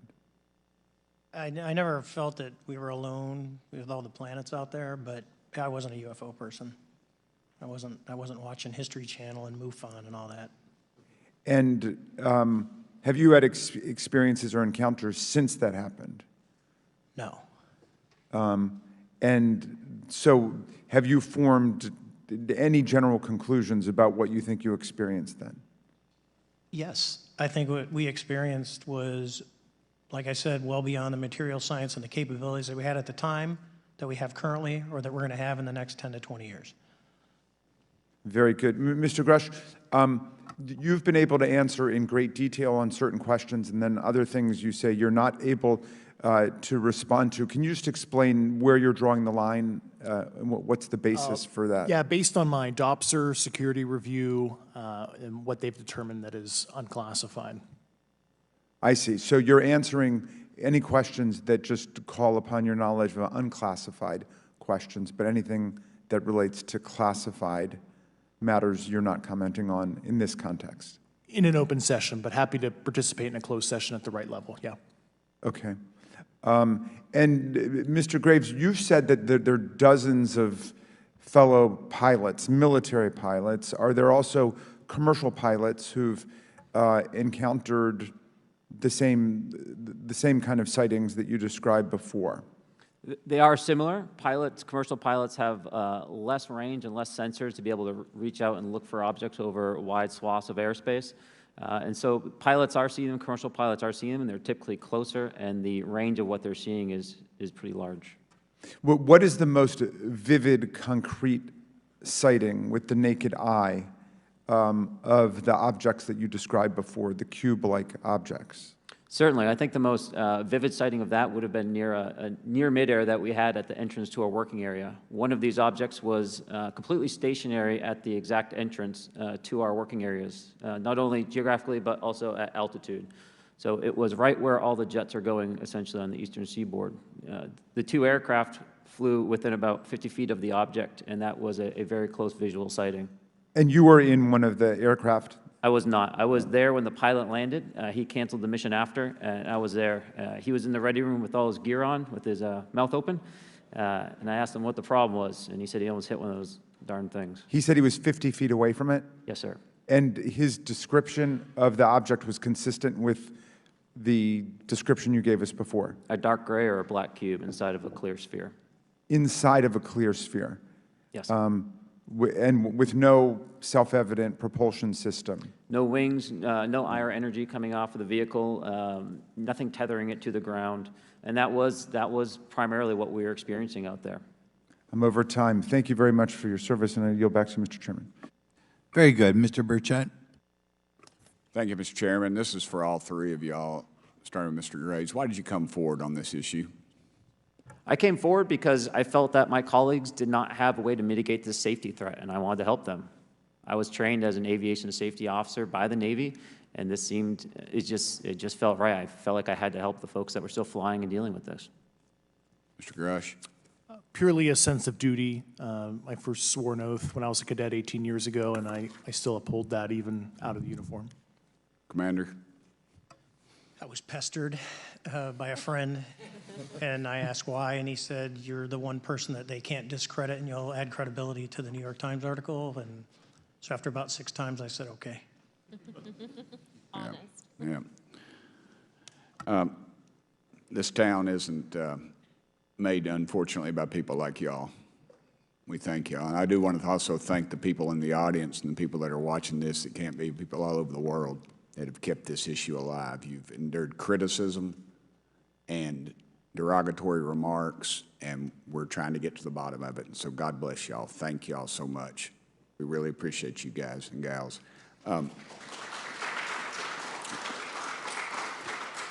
That's why we need term limits. Y'all keep clapping, us politicians just keep talking. So let me ask y'all, how can the public contribute to UAP reporting, and what avenues you think are available to the public to report these sightings? Well, right now, I don't think there is a lot of public options for every man to be able to report on this. I think even for professionals that have sensor data that are seeing these on a regular basis, they're still hesitant to come forward. And so for the general public, I think encouraging the conversations that we're having today, looking for technology solutions that can be distributed so that objective data can be gathered is the first place to go. Mr. Grush? I'll just touch on the whistleblower side of it. I do encourage, current and former military, intelligence community, and industry contractors to come forward in a legal way, either through the IC or DoD or whatever the cognizant IGs are, to lead, join me in this discussion. Commander, and I guess I should say this for the record. My daddy was United States Marine Corps, 1st Marine Division, so. Hoorah. Yes, sir. He was old school, him and Chesty Puller on Peleliu, so thank you, wow. brother. Wow. Yes, sir. I'm not anything like my daddy. He was incredible. I'm very mediocre, to say the least, but go ahead. You seem to be doing fine. Yeah. For me, I was an accident investigator, so the biggest thing that you learn, and I think that witnesses need to do is, one, don't try and make the fish bigger than it was. Stick to the facts, write it down, and don't speculate what you think it is because it will sway your decision. Just write the facts down. We can get all the facts together and we can start to investigate and get a real honest story instead of it was this big. Thank you all, and I want to thank everybody. We made history today. Mr. Chairman, I yield. Thank you much, Mr. Garcia. Thank you. I know now we're going to be making some closing remarks, and so I just wanted to say a few things. First, to our witnesses, I want to thank all of you for being here with us today. I know that it takes a lot of courage. You're telling really important information to this committee, and I just want to thank you also for all three of you, your service to our country. I also want to just note that today's hearing was both important but also serious, and I want to thank our subcommittee chairman, Mr. Grothman, I think for running a very fair and substantive hearing. I do want to thank the committee staff on both sides for the amount of work that it took to put this hearing in place, and certainly to all the members that have been involved in this issue prior to the hearing. I also want to note for our witnesses and for the public that I'm a freshman member of Congress, and I've only been here for 7 months, but this is by far the most bipartisan conversation and discussion that I have seen happen in the Congress. And I think that a topic of this significance as it relates to our national security, as it relates to information that we're trying to gather for the American public, does bring people together, and I think that's been really great to see. I think it's also important to note for the public, today in our hearing, we had on our side also both our full ranking member, which is Mr. Raskin, and our vice ranking member, which is Ms. Ocasio-Cortez, both here at our hearing. I think it shows the importance and seriousness that our side of the aisle is taking to this important hearing, but also to the broader issue as it relates to working with our Republican counterparts on this committee. I want to additionally add that I think it's really important that we have and continue these discussions and these hearings. Clearly, there's a lot of information that we don't know, but it's also very clear that we have to continue our investigation and accountability on asking the right questions and ensuring that they're part of the public record. One thing that was important today is some folks might wonder, why are we asking questions that might already be out there or that have been asked before? It's important that they're asked and put into the public record as it relates to this committee. And so I want to thank you for answering some questions multiple times, I know, not just in maybe meetings you had with some members, but also here in the public.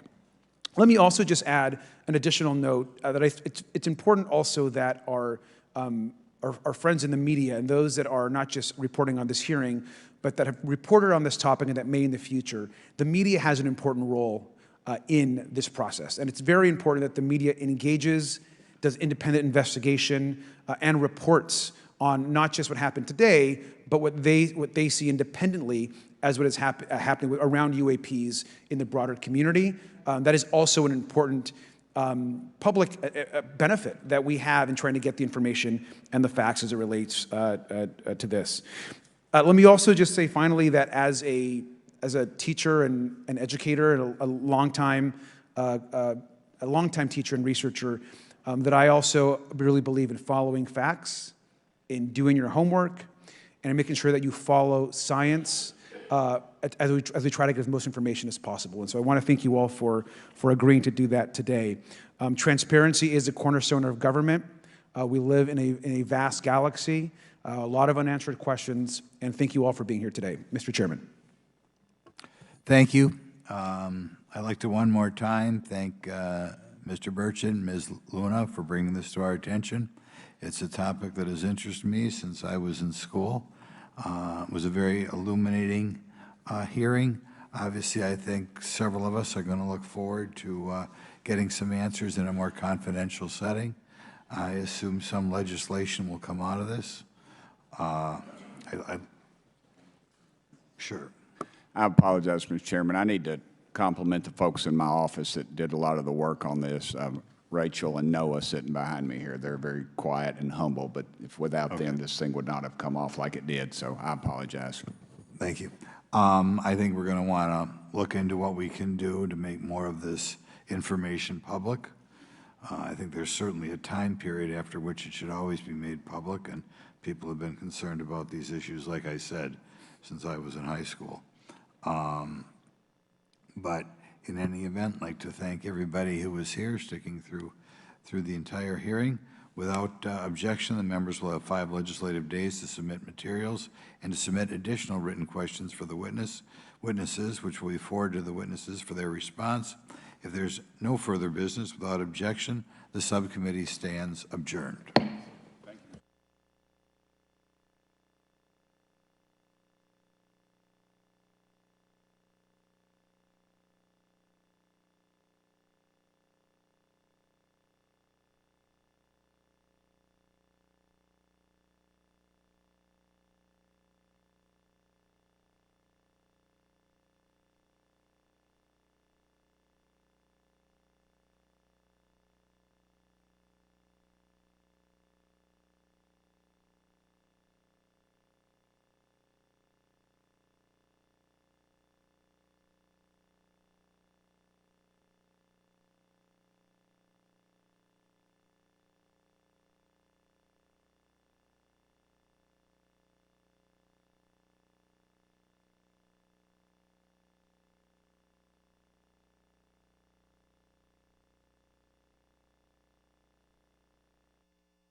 Areas, the cartels control an awful lot on the southern border, south of the United States. Our men and women are out there. I just spent the last 3 days here in South Texas patrolling with some of our agents, and they're doing a phenomenal job of responding to traffic that's coming across that border. You and that I plays both, out across the entire southwest border. You and I both deeply respect the men who work for you, and I think they're doing yeoman's work. I've talked to sectors where they're pulling 90 hours a week. These guys are killing themselves. Literally 17 of them have committed suicide because they've been overwhelmed.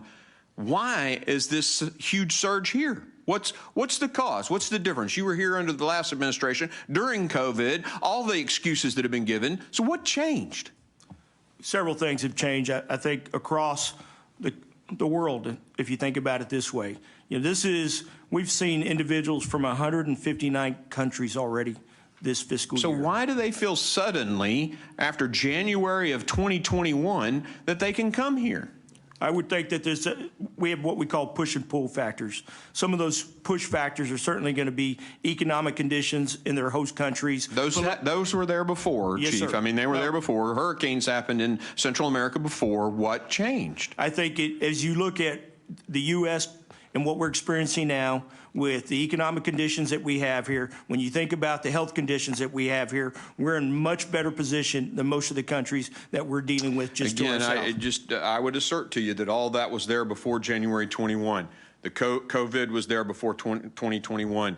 The economic challenges were there before 2021. I would submit to you that it's two things, and your sector chiefs have told me what they are. One, they're the policies, and those policies came from the promises the president made during his campaign. And two, the State Department has allowed the return agreements to expire. Not renegotiating those agreements has prevented ICE from being able to send people back. Is that not correct? I will tell you, our inability to repatriate individuals to certain countries is a tremendous challenge for us, and I would agree with that. On the administration. Thank you. I yield. I've taken a little extra time. My apologies to my colleagues. I'll now recognize Mr. Higgins for his comments and questions. Director Kagan, it's good to talk to you, sir. God bless you. I hope you and your family are well. I'm going to talk to you about China and Chinese nationals crossing the border and HSI's involvement regarding those individuals.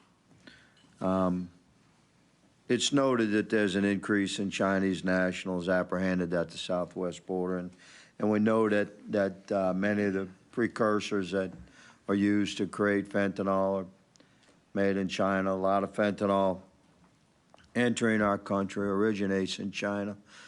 And now we're seeing an increase in Chinese nationals being captured, which means there's an increase in Chinese nationals that are not being captured.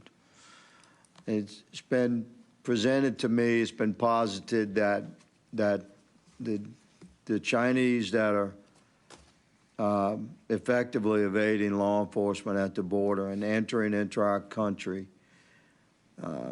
recognize that over the course of the next couple of years, Republicans are going to take very aggressive actions to gain control, operational control of our border, and shut down this wide open trafficking that they're currently enjoying.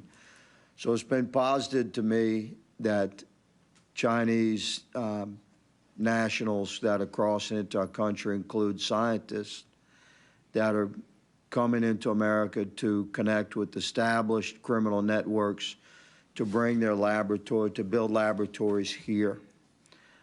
Are Chinese nationals, is HSI looking into this, are Chinese nationals entering America illegally to connect with established criminal networks and bring their laboratory capabilities here into the continental United States because they know the day is coming where we'll have a Republican president and we'll regain control of the border? Representative Higgins, thank you very much for the question. Good to see you as well.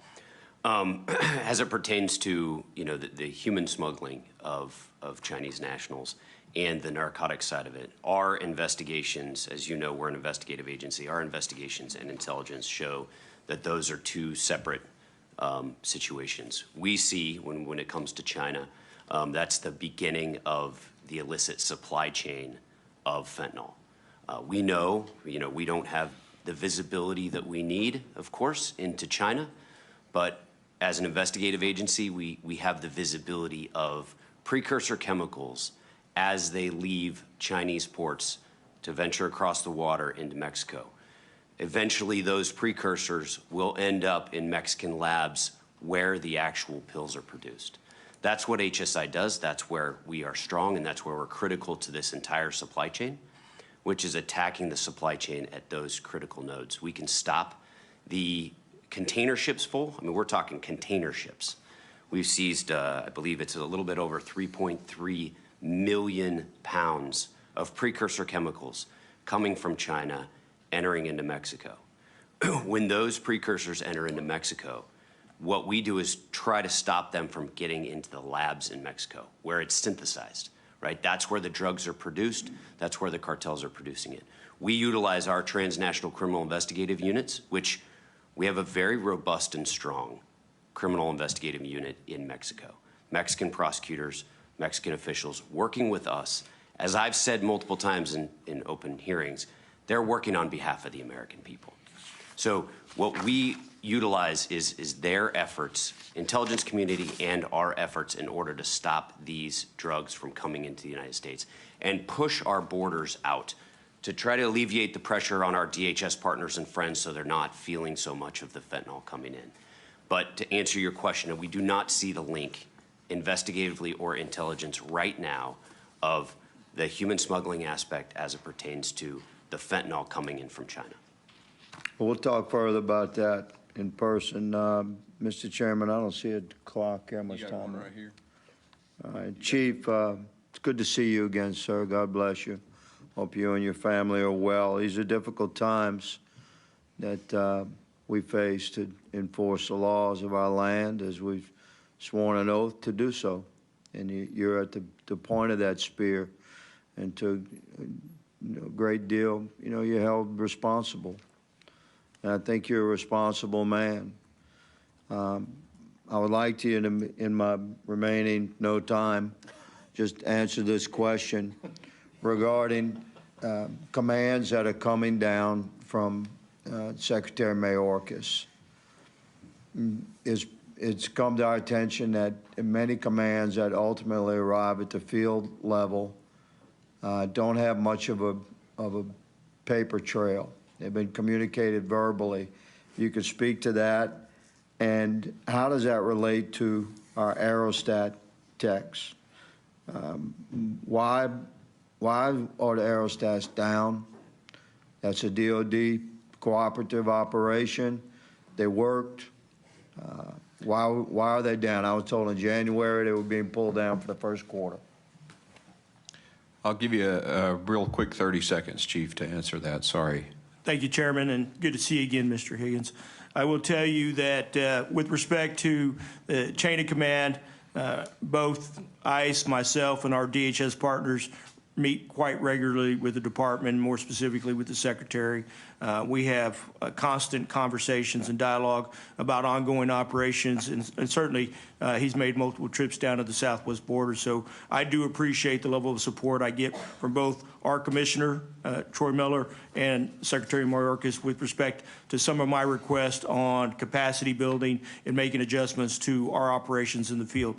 With respect to the aerostats, that's a very expensive program, $4.6 million for each one of those aerostats. We have 4 of them deployed here in South Texas. They're doing a phenomenal job. We are looking at alternatives to be able to use similar-like technology that may be less expensive, and then we're going to try and do everything we can to incorporate that into our normal operations. Thank you. Thank you. I'll now recognize Vice Chair Guest from Mississippi. Thank you, Mr. Chairman. To both of our gentlemen, thank you for being here. Thank you for the men and women that serve under your command. I want you to know that the frustration and the anger that you may feel today is not directed at you personally, and it's clearly not directed under the men and women that serve under you, but is directed at this administration, which has not only failed the American public, but has failed the officers that serve with you. Chief, I want to expand a little bit on something that Chairman Green touched on. He talked about operational control of the border, and I think you were very candid when you said that we do not have operational control of the border. I want to follow that up with a question. Is the border secure? We have heard repeatedly from Secretary Mayorkas when he has testified before this hearing. He has told myself, he has told Congressman Bishop that. We heard him tell Congressman Roy and a Judiciary Committee the same thing. We've heard the Vice President say that. The Vice President said in an interview with Meet the Press when asked by Chuck Todd, she said the border is secure, but we have a broken immigration system. Then she went on to say we have a secure border and that is a priority for any nation, including ours and our administration, but there are still a lot of problems. And so my question to you, Chief,